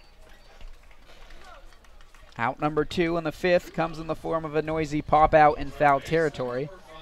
Hanowich an out away from only allowing a run here in the 5th. We should acknowledge how difficult it is to stare up at a pop-up when the rain's coming down like it is. So many times we talk about players losing it in the sun, but there's not a whole lot you can do if you get a raindrop in your eye and your muscles force you to blink. We've seen pop-ups drop like that before. Swing and a miss there from Johnny Adams, the count 0-1. Adams 0 for 2 on a strikeout. One of the 7 strikeout victims for Hanowich.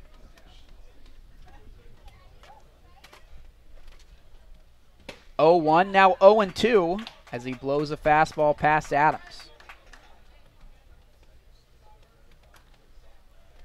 2 runners aboard, Pate on first and Biggio over on second. And Hanowich trying to limit the damage to 1 run here in this 5th inning. Here's his 0-2 pitch, low and outside. A good stop, though, from Andrew Kisner.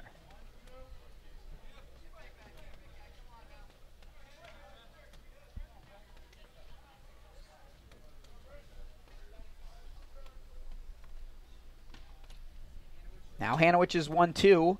Misses high and tight. 2s across the board. There's not been a whole lot of solid contact off of Hanowich tonight. The double to Palmero, an obvious exception, but he's gotten swings and misses when he's been around the zone. It's when he's gotten behind in the counts and he's forced to put a pitch center cut that he's gotten in trouble. His 2-2 pitch is fouled back. Adams was on it. We'll reset, try it again.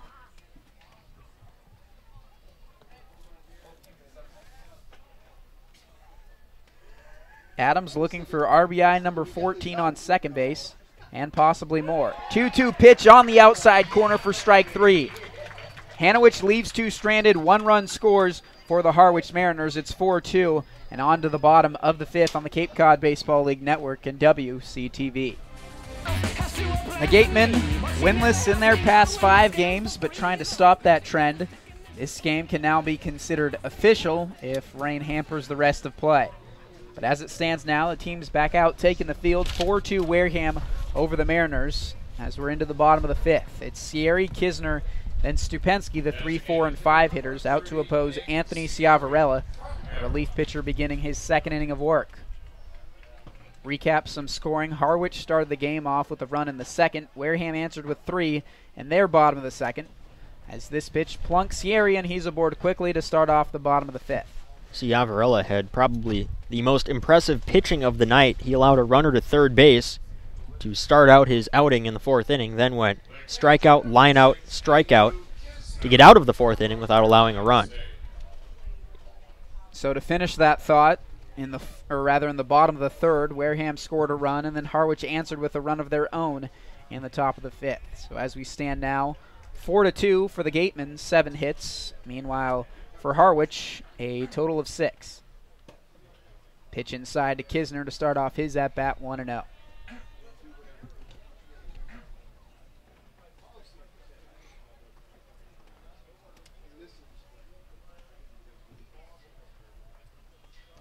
Kisner's 1 for 2, singled in the 3rd inning and then was stranded on 2nd. Takes a big swing and makes some good contact, but unable to square it up off the mask of Lidge.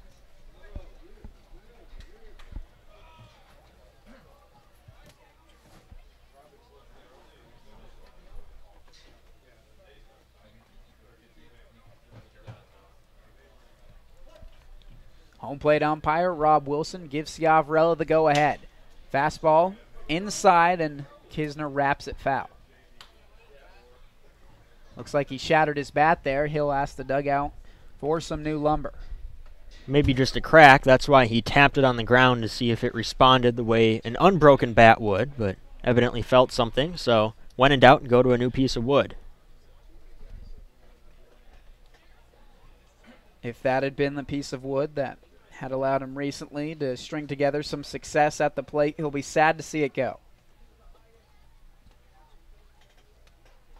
Sierra's over on first. Ciavarella has Kisner in a 1-2 count. Another foul ball straight back.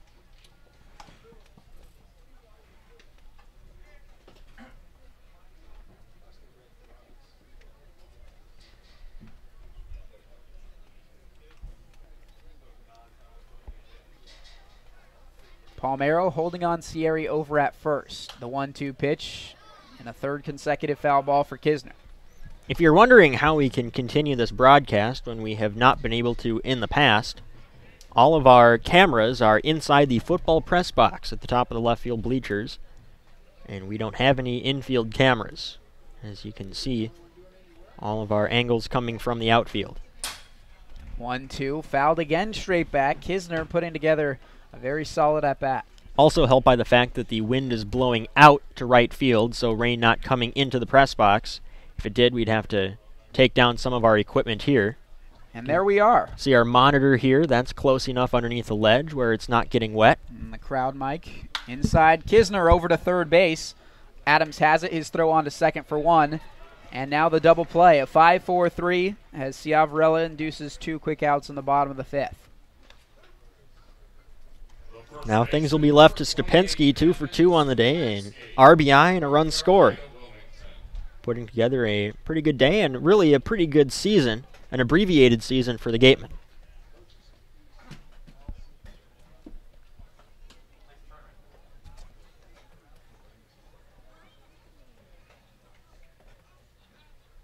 Ciavarella breaks off a first pitch curveball for strike 1.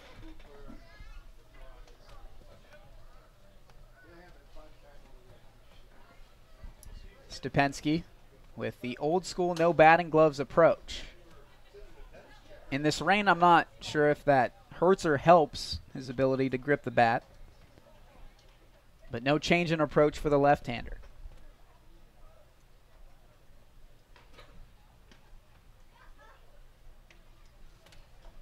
Ciavarella has him down quickly in an 0-2 hole. And Stupensky looking for hit number 3 tonight. 0-2, chopped over to Biggio at second. 3 men come to the plate, 1 runner reaches, but then a pair of groundouts get Ciavarella out of the 5th inning. 4-2 Gatemen as we head to the 6th on the Cape Cod Baseball League Network.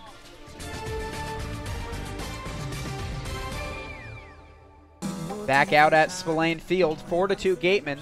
A new pitcher into the game for Wareham. But before we tell you more about the right-hander, send it out to our field reporter, Megan O'Brien. Thanks, guys. And as we saw Gavin Stupensky flashing that bat earlier in the game, he has a pair of singles. He just grounded out, but he was added to this Gateman team this year for his defensive skills behind the plate, but he has been nothing but a bright spot offensively. I caught up with him yesterday. He said the key to his success, he doesn't wear batting gloves, and he's never done that with a wood bat before, but he said it's going along well so far, and he just says that he gets a better feel for the bat that way. Back to you guys. Well, thank you, Megan. I think I beautifully tossed that up to you when I alluded in this past inning and commented on the fact that he doesn't wear batting gloves. Eric, do you think that helps or hurts his ability to grip a bat in rainy weather like this? Well, whatever's most comfortable for him, but I'm a bit skeptical that that's the entire reason for his success. I don't think putting on a pair of batting gloves would prevent him from hitting all the doubles he's had, but whatever makes him feel comfortable. I would wear batting gloves in cold weather, cold Minnesota weather in April and May, then I'd take them off for summer ball. I suppose you didn't have to deal with that out in California, but... Yeah, but I always wore batting gloves nonetheless. I was a little bit of a baby when it came to gripping a bat, and I guess that's now why I find myself in the broadcast booth. As you saw with Megan's hit, doing her best to stay dry and out of the elements, has a raincoat on and under shelter as she appears on camera. Now it's the new pitcher for the Gatemen. We'll get our first glimpses of him. It's Matt Smallwood. Comes from the New Mexico Lobos. He'll start off the 5-hitter, Matt Gonzalez, with the fastball. He pokes it foul. Though we don't know much about him, we do know that when he arrived today and saw teammate Jose Carrera and fellow New Addition, he recognized Jose because they had played together before. The corresponding transaction move that took place as Smallwood was signed saw Stephen Woods Jr., a relief pitcher, and a very highly touted one at that, he was released from the roster. So making room for Smallwood, who now makes his first appearance in a Gateman uniform. Not because of a lack of effectiveness, mind you. He had some extenuating circumstances, but season ends 2-0, 3.38 ERA for Woods. 1-2 pitch, a breaking ball low and in the dirt. Gonzalez swings over the top. So Smallwood starts off his Gateman career with a strikeout. Pretty encouraging start. If Smallwood can bridge the gap for a couple innings here and get the ball in the late innings to a guy like Blake Fox, a guy we think is supposed to be coming up next, he can do that. Well, I beg your pardon. After much ado about Smallwood, we were uninformed that it's not Smallwood into this game. It's actually Sean Anderson. Yeah. Smallwood was the guy who we anticipated, and so I guess that explains it. So Anderson starts off Gonzalez with a strikeout, and now he has the 6-hitter Preston Palmero. To go a little behind the scenes, we are usually told in no uncertain terms which pitcher will be next or first in relief. He gets another strikeout here, 2 up, 2 down. And we were told that Smallwood would be the first guy out of the pen, trying to get him some innings, but perhaps with the Gatemen holding on to a lead here, plans changed a little bit. So Anderson now with 2 strikeouts to start off this 6th inning. It's the 7-hitter now, Connor Justice. So if Anderson can bridge the gap to Blake Fox in the late innings, or even Smallwood. Yeah, you never know. Things could go quite well for the Gatemen. Because Fox, who started the All-Star game on Saturday, is about as effective as they come. Justice is 0 for 2 with a pair of strikeouts. Now the count goes to 1-1.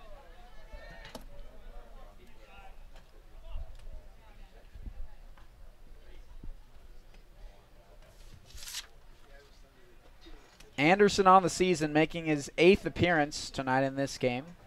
Has an ERA a little bit higher than he'd like at 5. In 18 innings, he's allowed 10 earned runs, struck out 11, and walked 6. But in the strikeout department, add 2 more to that tally, as he's got the 2 guys here in the 6th. Looking to strike out the side now and looking to make Justice a victim for the 3rd time. Appeal on to first, and he did not go around. Looked like Joe Peters, the first base umpire, was awaiting for Rob Wilson, the home plate guy, to motion on down. He would not grant Kisner it.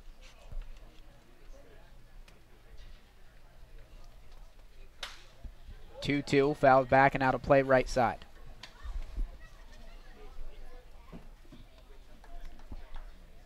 Rain's still coming down, as you could see in that shot. Hasn't let up, but it hasn't gotten any heavier, which I think is encouraging.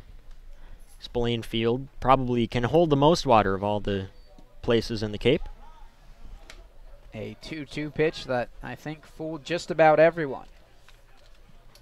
Home plate umpire Rob Wilson included in that discussion. Looked like an awfully mighty fine pitch, but ultimately the count runs to 3-2.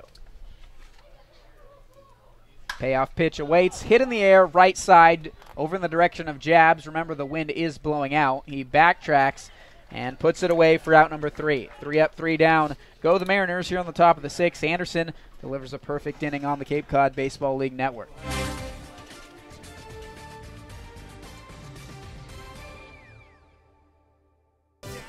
Six, 7, and 8 for the Gatemen in the bottom of the 6th. It's Warren, Sternagel, and then Jay Jabs. They enter this bottom of the 6th half frame with a 4-2 lead over the 5th place team in the East in the Harwich Mariners. Ciavarella going for an extended relief outing, now into inning number 3 of his day.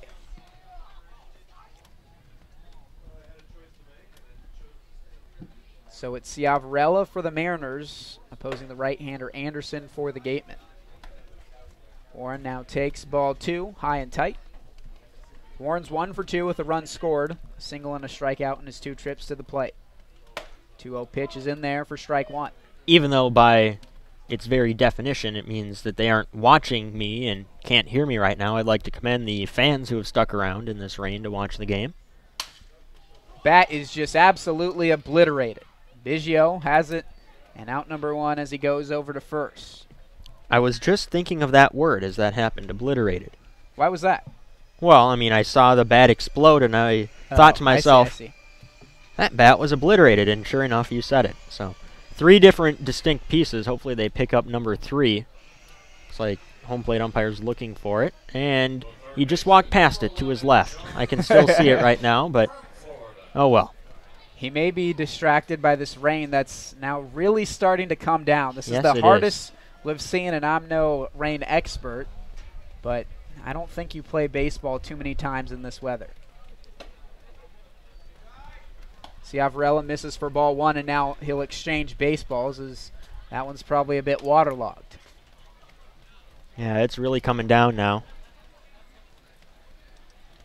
Rain, go away, but by the looks of it, it's not going away anytime soon. Sternagel foul tips one into the glove. It's 1-1.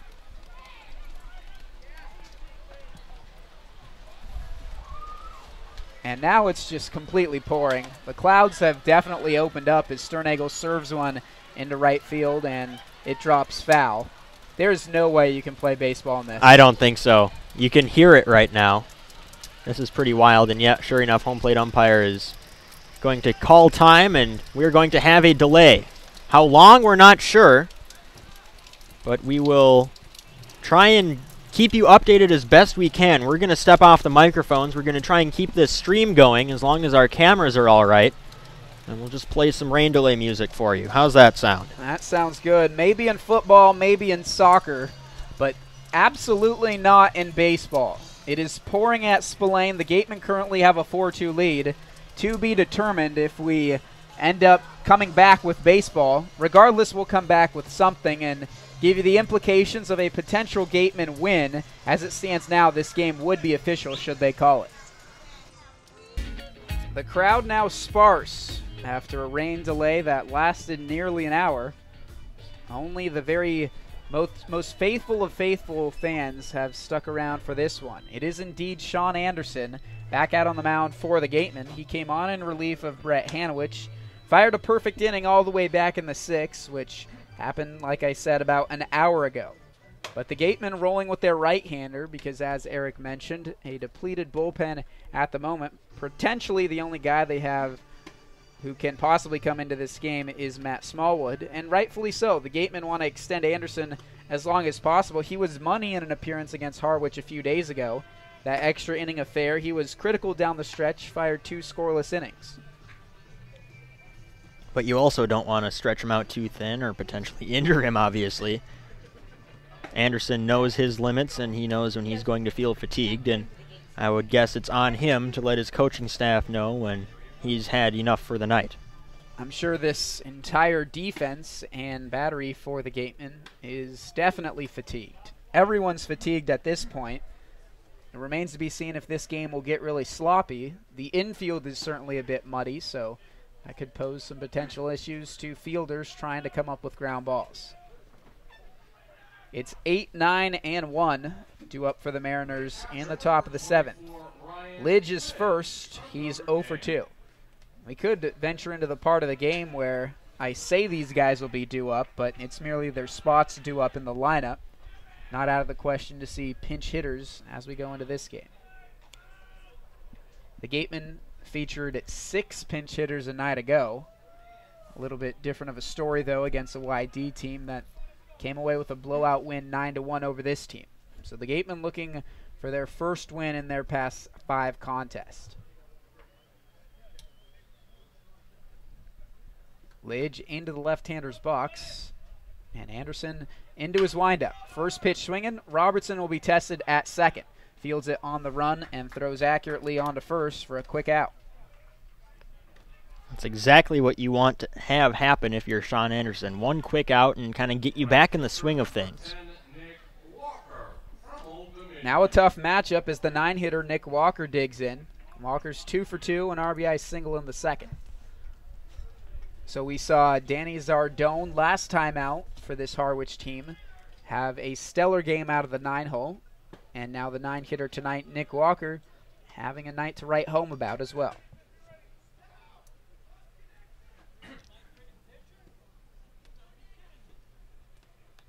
Anderson, the right-hander, into the plate. 0-2 as he pours in a fastball, splitting the plate in half.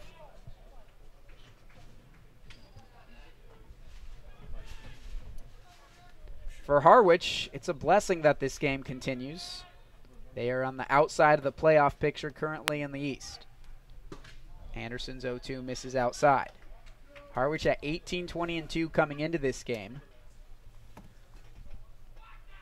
Few games behind YD for the fourth and final playoff spot in the East.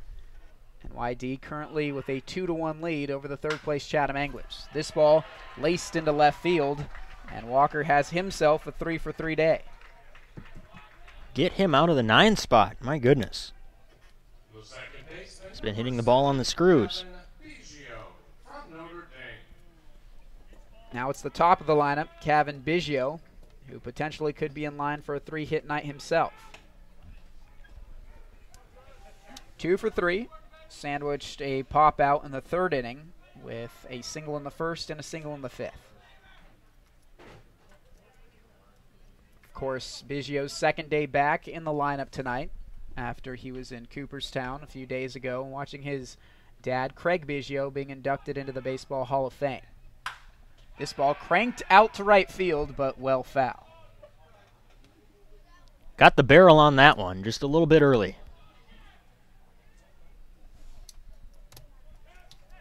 Simply a loud strike for Sean Anderson.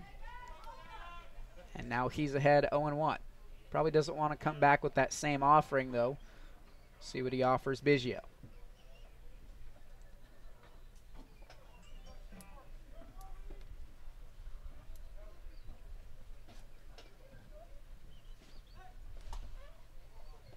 After bluffing a pickoff move, now he'll throw on to first to keep Walker honest.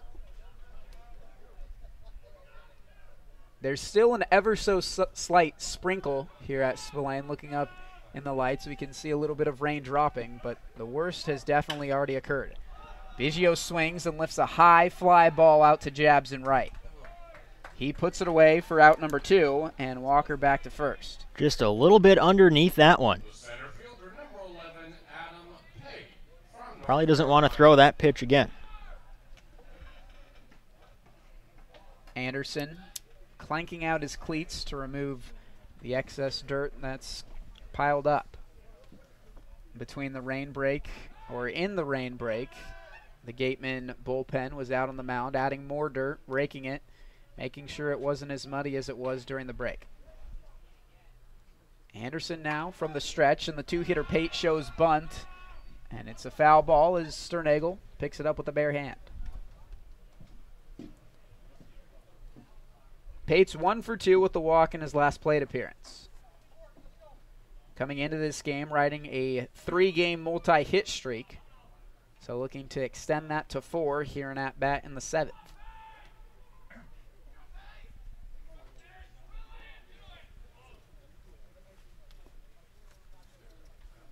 Third baseman Sternagel, even with 2 outs, paying respect to the speedy Pate by playing in on the grass, perhaps anticipating bunt. Anderson's 0-1, a fastball, and a good one for strike 2.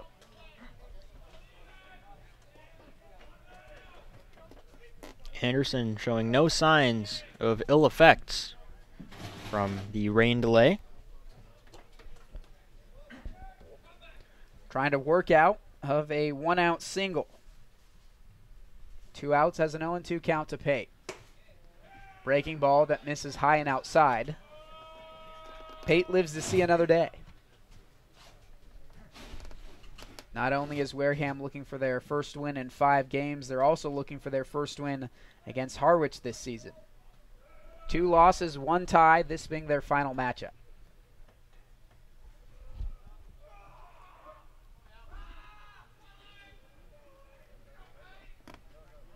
One-two pitch, low and outside this time, and now a 2-2 count with 2 outs. Walker took a couple extra steps in his secondary there. Not wanting to run out of a rally, but if Pate gets a single, it would be obviously preferable for the Mariners if Walker's standing on second.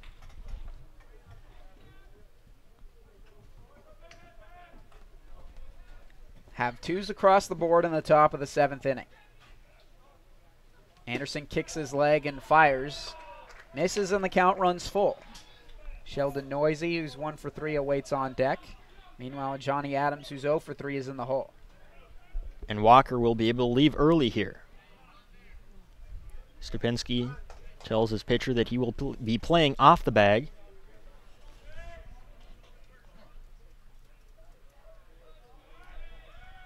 Anderson into home plate. Fly ball lifted, shallow right field and in foul territory. Robertson ventures over. He puts it away. 4 men come to the plate, and Anderson retires 3 of them, working around a single from Nick Walker. It's time to stretch here at Spillane. Get those joints a little bit loose after a long break. It's 4-2. Gatemen over the Mariners. Hits are even. Both teams have committed an error. In the bottom of the 7th inning, the top of the order will be due up to face a new pitcher. It's the left-hander out of West Virginia, Ross Vance. Vance standing at 6 foot, 180 pounds atop the mound. Vance actually earlier this season began his Cape League quest with the Bourne Braves. He was released by them and now has signed on with the Harwich Mariners. This will be his 4th appearance. Only 3.2 innings to his name, 5 strikeouts and no walks. This is a perfect situation to bring a guy like Vance in. As long as he can throw strikes and get some innings under his belt, and with a 2-run deficit, not a whole lot of pressure in this situation. I don't want to say that both offenses are checked out at this point, but there's definitely a bit of a letdown after sitting in the dugout for 45 minutes. You would rather face hitters now than you would before the delay. I've had the pleasure of talking pitching with Ross Vance before, and he gave me the scouting report on himself, so I'll impart it on our listeners. As you can see, he doesn't stand very tall on the mound, only 6 foot. He is a junker ball left-hander, really the prototypical left-handed pitcher. Says while he doesn't rely a lot on his velocity, he will miss a lot of bats. So a strength-on-strength matchup with Kalika, who doesn't swing and miss very often. And you can already see the deception in Ross Vance's windup. Kicks his leg exceptionally high and then delivers from a pretty much straight up and down position into home plate. Check this out. Slings it into Kalika, 1-1.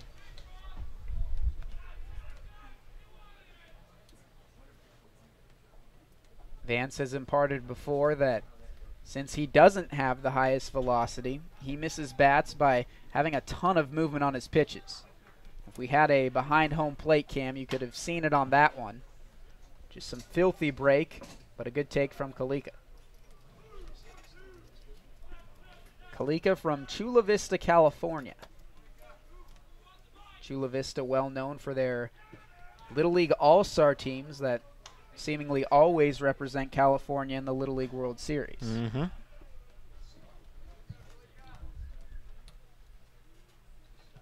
Kalika had 3-1. Trying to get on base for the 3rd time. And he takes ball 4 inside. Kalika aboard to start off the bottom of the 7th.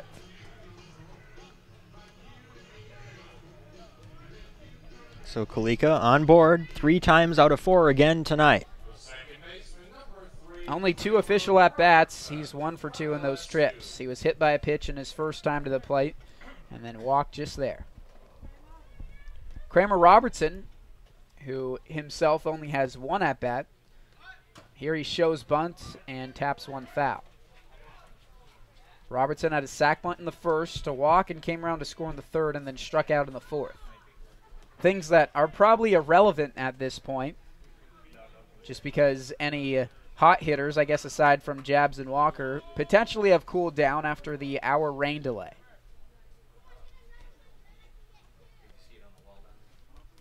On the 0-1 pitch, Robertson shows bunt again. Taps one back to Vance on the mound. He slips and falls. and is unable to deliver a throw onto first. Maybe a result of a wet infield, maybe a result of Vance just tripping over his own 2 feet.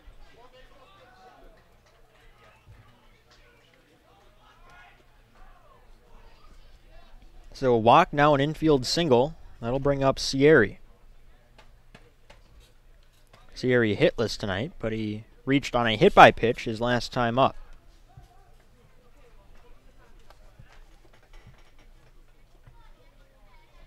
So the Gatemen have a rally brewing here on the bottom of the 7th. 2 runners aboard and nobody out.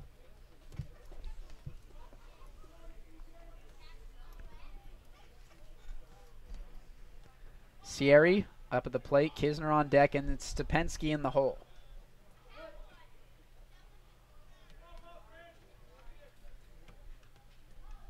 Vance comes set at the belt, now operating out of the stretch. Sierra shows bunt and then pulls back for ball 1. Not your typical candidate to lay down a bunt, but the Gatemen currently with a 2-run lead. They could extend it to 4 should they get 2 runners in scoring position and a later batter come up with a hit. Vance delivers a fastball and the bunt's right back to him on the mound. This time he fields, stays on his feet, and retires Sierra over at first. Both runners advance 90 feet, and now Kisner with 2 ducks on the pond. Scored a sacrifice 1-4 if you're keeping track at home.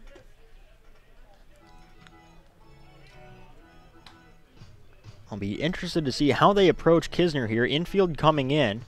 No indication yet that they're going to intentionally walk Kisner, but if Vance gets behind in the count, that very well might happen.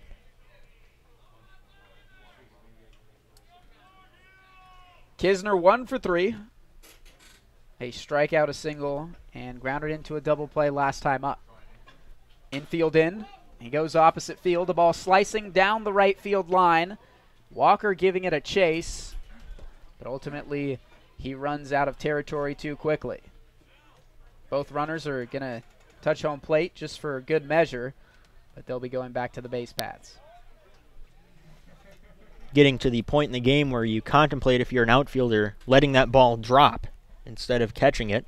Kalika, the fastest guy on this Gateman team, probably standing at third base. He would almost certainly score on a fly ball at that depth.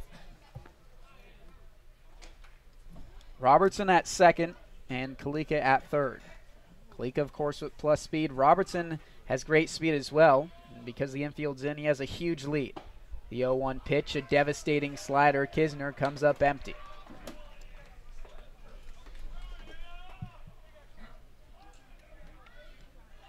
Yeah, on a hit to the outfield, Robertson would almost certainly score if you take a look at the lead he has.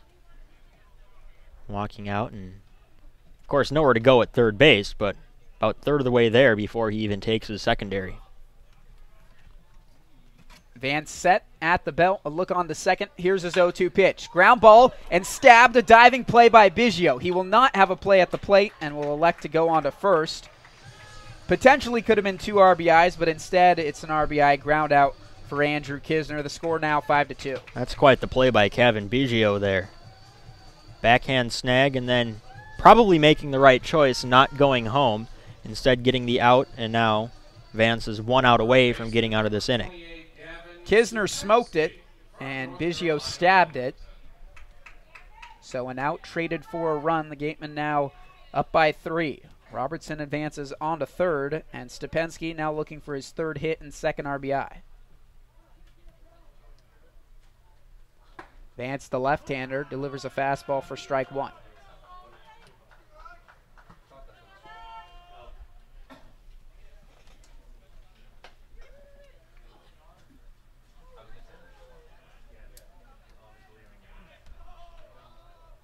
Oh, 1 from Vance, chopped right side over to first. Palmero on the backhand and a hop, 3 unassisted to end the 7th. 2 base runners, 1 a base hit, and an RBI ground out for Andrew Kisner. The Gatemen extend their lead to 3 on to the 8th at Spillane and the Cape Cod Baseball League Network.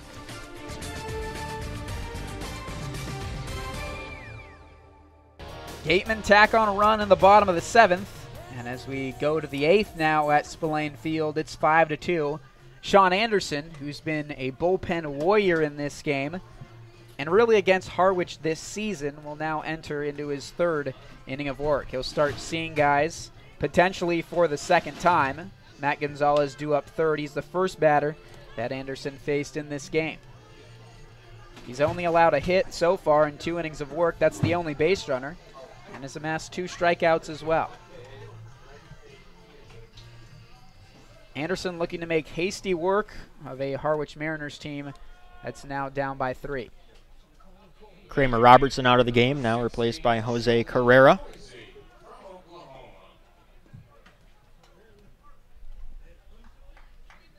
Perhaps a defensive-minded substitution as the Gatemen try and protect a 3-run lead.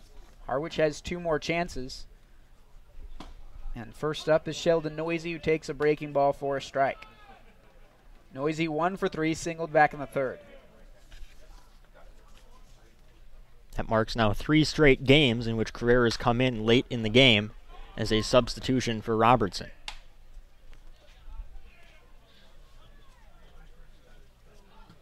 Noisy has been swinging a hot bat, now hits in 11 of his last 12, and hits in every single contest against these Gatemen.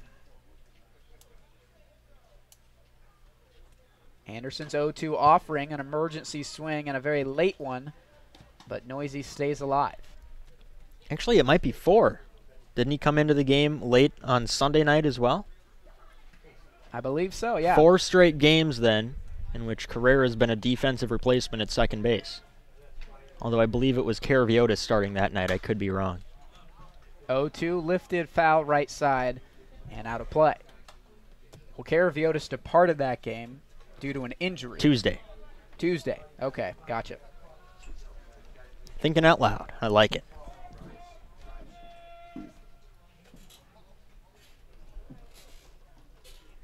Anderson into his wine. His 0-2 pitch to Sheldon Noisy, misses high and upstairs.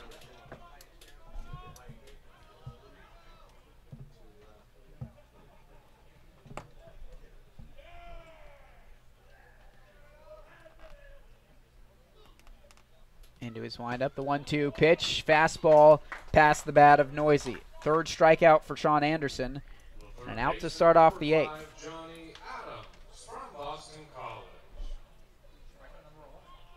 Mariners are running out of outs here. They need to score 3 runs before they get 5 outs. It's a tall task indeed, but these Mariners have played the Gatemen tough this season. Every contest has been very close in the scoring department, and again the case tonight. Anderson now to Johnny Adams. First pitch fastball, a swing and a miss. Adams 0 for 3 with 2 strikeouts. The cleanup man failing to get it going, at least in this game for Harwich. Anderson working quickly. Fastball inside. Pop back. Kisner got a late break on it. He slides and makes the catch. What a play from Andrew Kisner. My view was obstructed, but thankfully our monitor saved me. I was able to look back and accurately describe the fans helped as well. Yeah, I was able to look around the monitor and down to see him. He got a late break on it, as you said, but he made up for it. Got a perfectly timed slide and made the nice catch.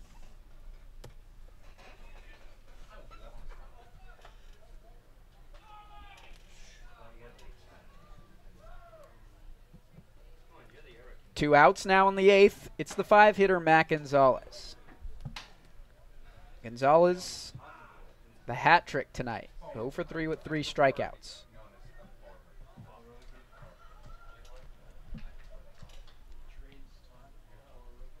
Anderson's 1-0 pitch, now 1-1, with Gonzalez swinging and missing.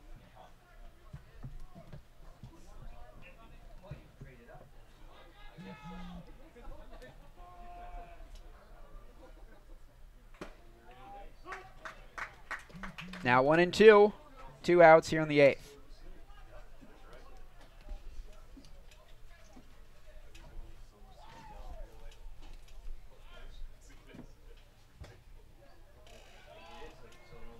Fastball misses low and outside. Now we got 2s across the board.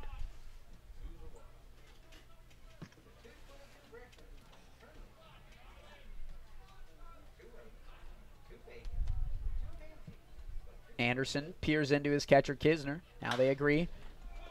Hooked down the left field line, but foul.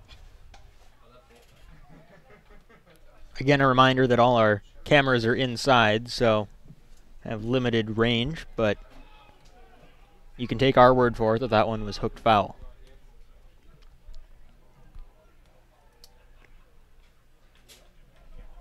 Gonzalez trying to avoid striking out for the 4th time tonight.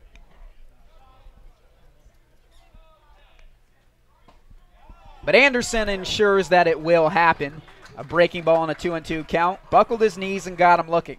1-2-3 for Anderson in the top of the 8th. Gatemen have 6, 7, and 8, due up in a 3-run lead.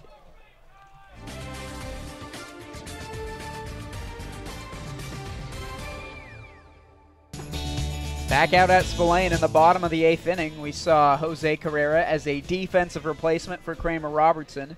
And now Megan O'Brien has more on Jose Carrera. Thanks, guys. Jose Correa just checked into the game as second baseman. He's a new man on the Gatemen roster, and I talked with him earlier today. He told me that although he's listed at 5'6", he's actually 5'3", and he uses his height as motivation. His entire baseball career, people have told him, you can't do it, you're too small, and he just says, when people say that and they start laughing at his height, it makes him want to get hit even more. So look for that tonight. Back to you. Well, thanks, Megan. That's insightful because we too were wondering whether or not Carrera was actually 5'6". I think 5'3" is a little bit more accurate, and I'll take his word for it. Absolutely. 5'3" sounds just about right. But as we saw in the last game against Harwich, he has some pop in his bat. Almost a Pedroia-like swing. Using some torque to get around on some fastballs. So Ross Vance, his limited relief outing, is in the books. The new pitcher for the Harwich Mariners is the right-hander Luke Scherzer out of Virginia Tech. Scherzer on the season, really the bona fide closer for this Harwich Mariners team. Despite the ERA in the 6s, he's accumulated 7 saves and 8.1 innings of work. The strikeout numbers are there, 12. Compare that to 5 walks. He has more than innings pitched. Charlie Warren got a big uproar from the crowd as he digs in for his fourth trip to the plate.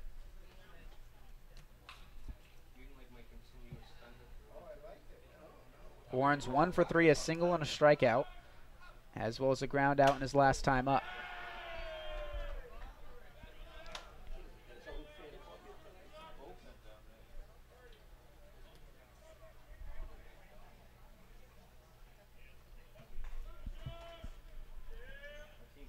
Scherzer set, now ready, and Warren offers another foul ball.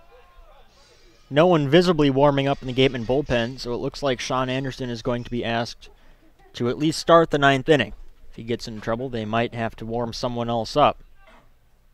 Not sure who else they have.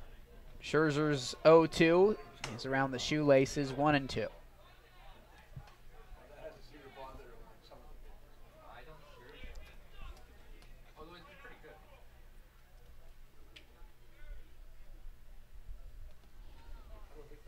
Here he'll step off, and we'll await the 1-2 again.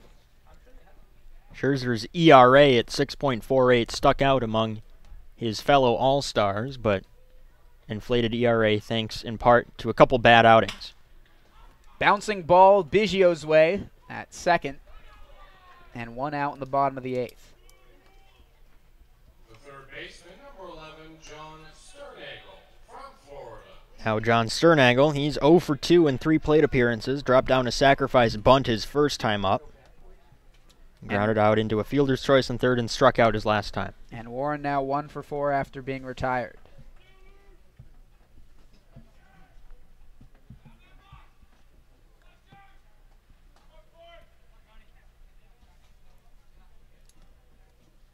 Scherzer kicks his leg, fires onto home plate, strike 1. Fastball that notches the outside corner.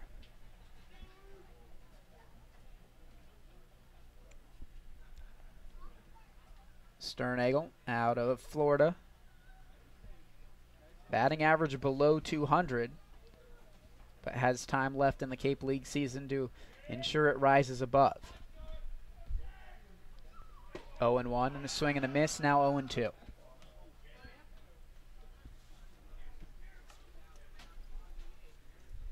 Sternagel will adjust his batting gloves. According to him, sporting new ones for this contest. Florida Gators colors. Scherzer ahead 0-2. Here's his offering to home plate. Strike 3, a fastball on the outside corner. Sternagel now with 2 strikeouts. He's 0 for 3. And Jabs, who's a perfect 3 for 3, will dig in. Jabs, a 2 RBI double in the second, single in the fourth, and a single back in the sixth. The only 4 hit games we've seen from anyone on the Gatemen roster, I believe this year, have come from Andrew Kalika. I believe you are right. Filthy slider there from Scherzer, strike 1.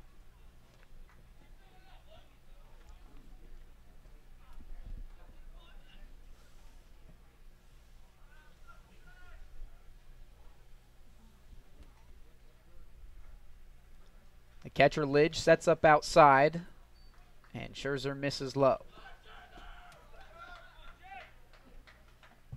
Well, even though the crowd drastically died down after the rain delay, they're probably making a bit more noise now than they were at the start of the game.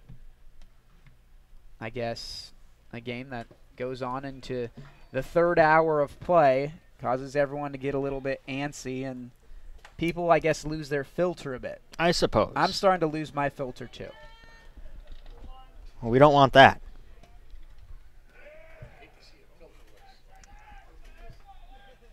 Two outs in the bottom of the 8th. Jabs looking to continue his perfect day at the plate. Now 2-2 as he foul tips the ball into the glove of Lidge.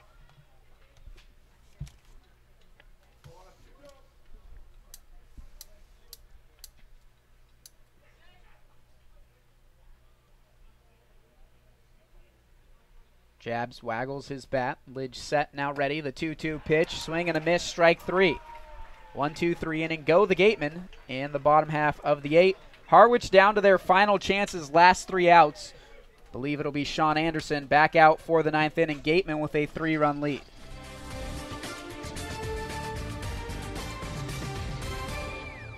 A step closer to the playoffs is on the line, and the Gatemen are 3 outs away from taking this ball game over the Harwich Mariners. Up by 3, and on to the top of the 9th we go. It is indeed Sean Anderson, who will be working on his 4th inning out of the bullpen in relief of the starter Brett Hanowich. Jake Garcia, Eric Bramer, and Megan O'Brien, it's been a pleasure to have you on this broadcast. If you've managed to stick around through all 9 innings, we commend you for your dedication to this Gatemen team.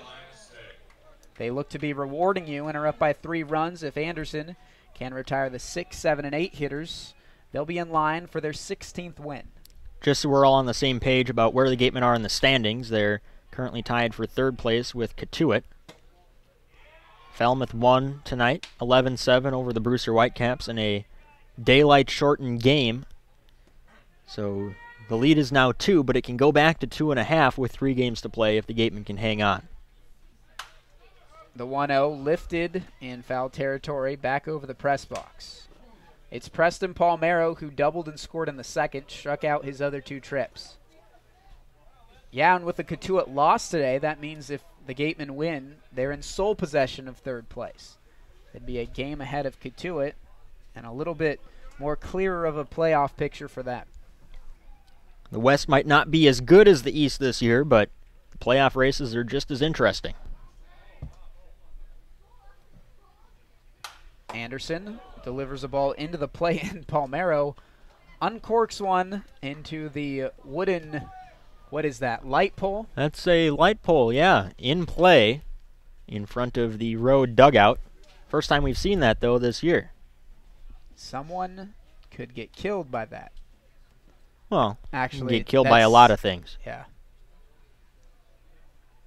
1-2 pitch, fastball missing outside. Anderson struck out 2 in the 6th and 2 in the 8th, so looking for strikeout number 5 against Palmero. Into his windup, now to home plate. Shatters a bat, a lazy line drive, and into the glove of Sternagel. 1 out in the 9th, and now the 7-hitter Connor Justice. Yeah, Anderson is going to face Justice and then the spot of Ryan Lidge. Both of them hitless on the game. He does not want to get to Nick Walker, who's 3 for 3 with 3 singles and a run batted in. So look for Anderson. Obviously, he wants to get as many outs as quickly as possible, but he does not want to face a 9-hitter Walker, and he does not want to roll the lineup over where presumably the best hitters lie.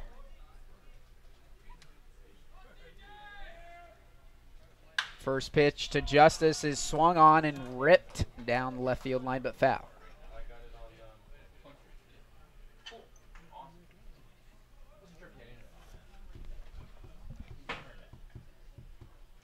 Gatemen trying to snap a 3-game losing streak at home and a 10-game losing streak against the East. 2 outs away from doing so as Anderson bounces a ball in the dirt, 1-1.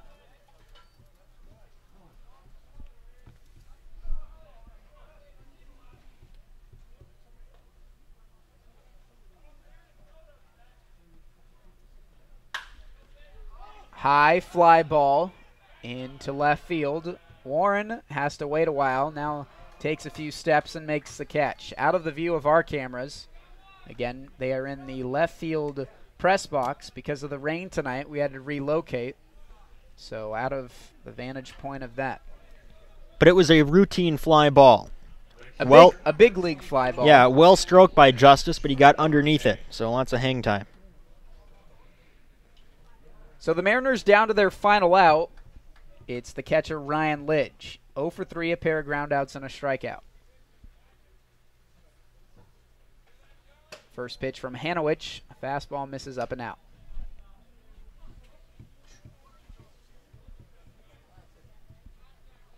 The Gatemen's team ERA this season had climbed all the way to 3.50. It was 9th in the Cape League, but after a solid performance tonight, it'll drop. Ground ball over to first and a flip on to Anderson, who tags the bag, ends the 9th inning and ends the ball game. 1, 2, 3 go the Mariners. Very easy work for Sean Anderson, and the Gatemen take it by a final score of 5-2. Well, it took a little bit longer than many of you probably anticipated, but we played a full 9 innings here at Spillane. The Gatemen scored quite a few unanswered runs, 4 of them to be exact, 3 in the second and 1 in the third after Harwich had taken an early 1-0 lead. Harwich responded with 1 in the fifth, and the Gatemen tack on an insurance in the 7th inning.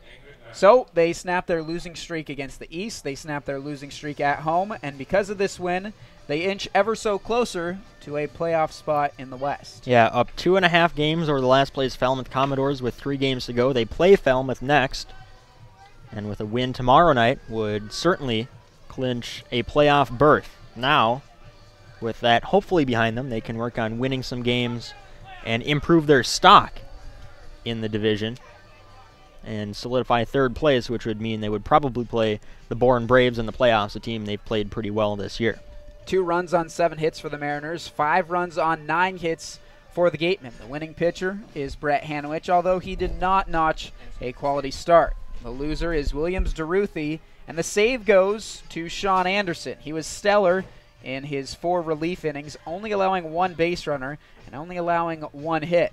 I know Megan O'Brien indicated that Jay Jabs would be the player of the game, but Sean Anderson, I hope he doesn't get snubbed as well. But as it stands now, you can catch that interview on YouTube, as well as a potential post-game interview with the Gatemen head coach, Cooper Ferris. We'll be back at it tomorrow on the road at Falmouth. Then on Saturday at Bourne, we'll end the regular season with a home contest against the Katuitt Kettleers. So with that, we thank you for joining us here on a Thursday night. It was rainy, it was dark, and a little bit cold as well from Spillane, but hopefully you enjoyed the experience. The Gatemen now 16-23-2 on the season. Meanwhile, Harwich 18-21-2. For my color commentator, Eric Bramer, our field reporter, Megan O'Brien, and our broadcast director, Warren Randolph, I'm Jake Garcia saying so long and good night from Spillane Field.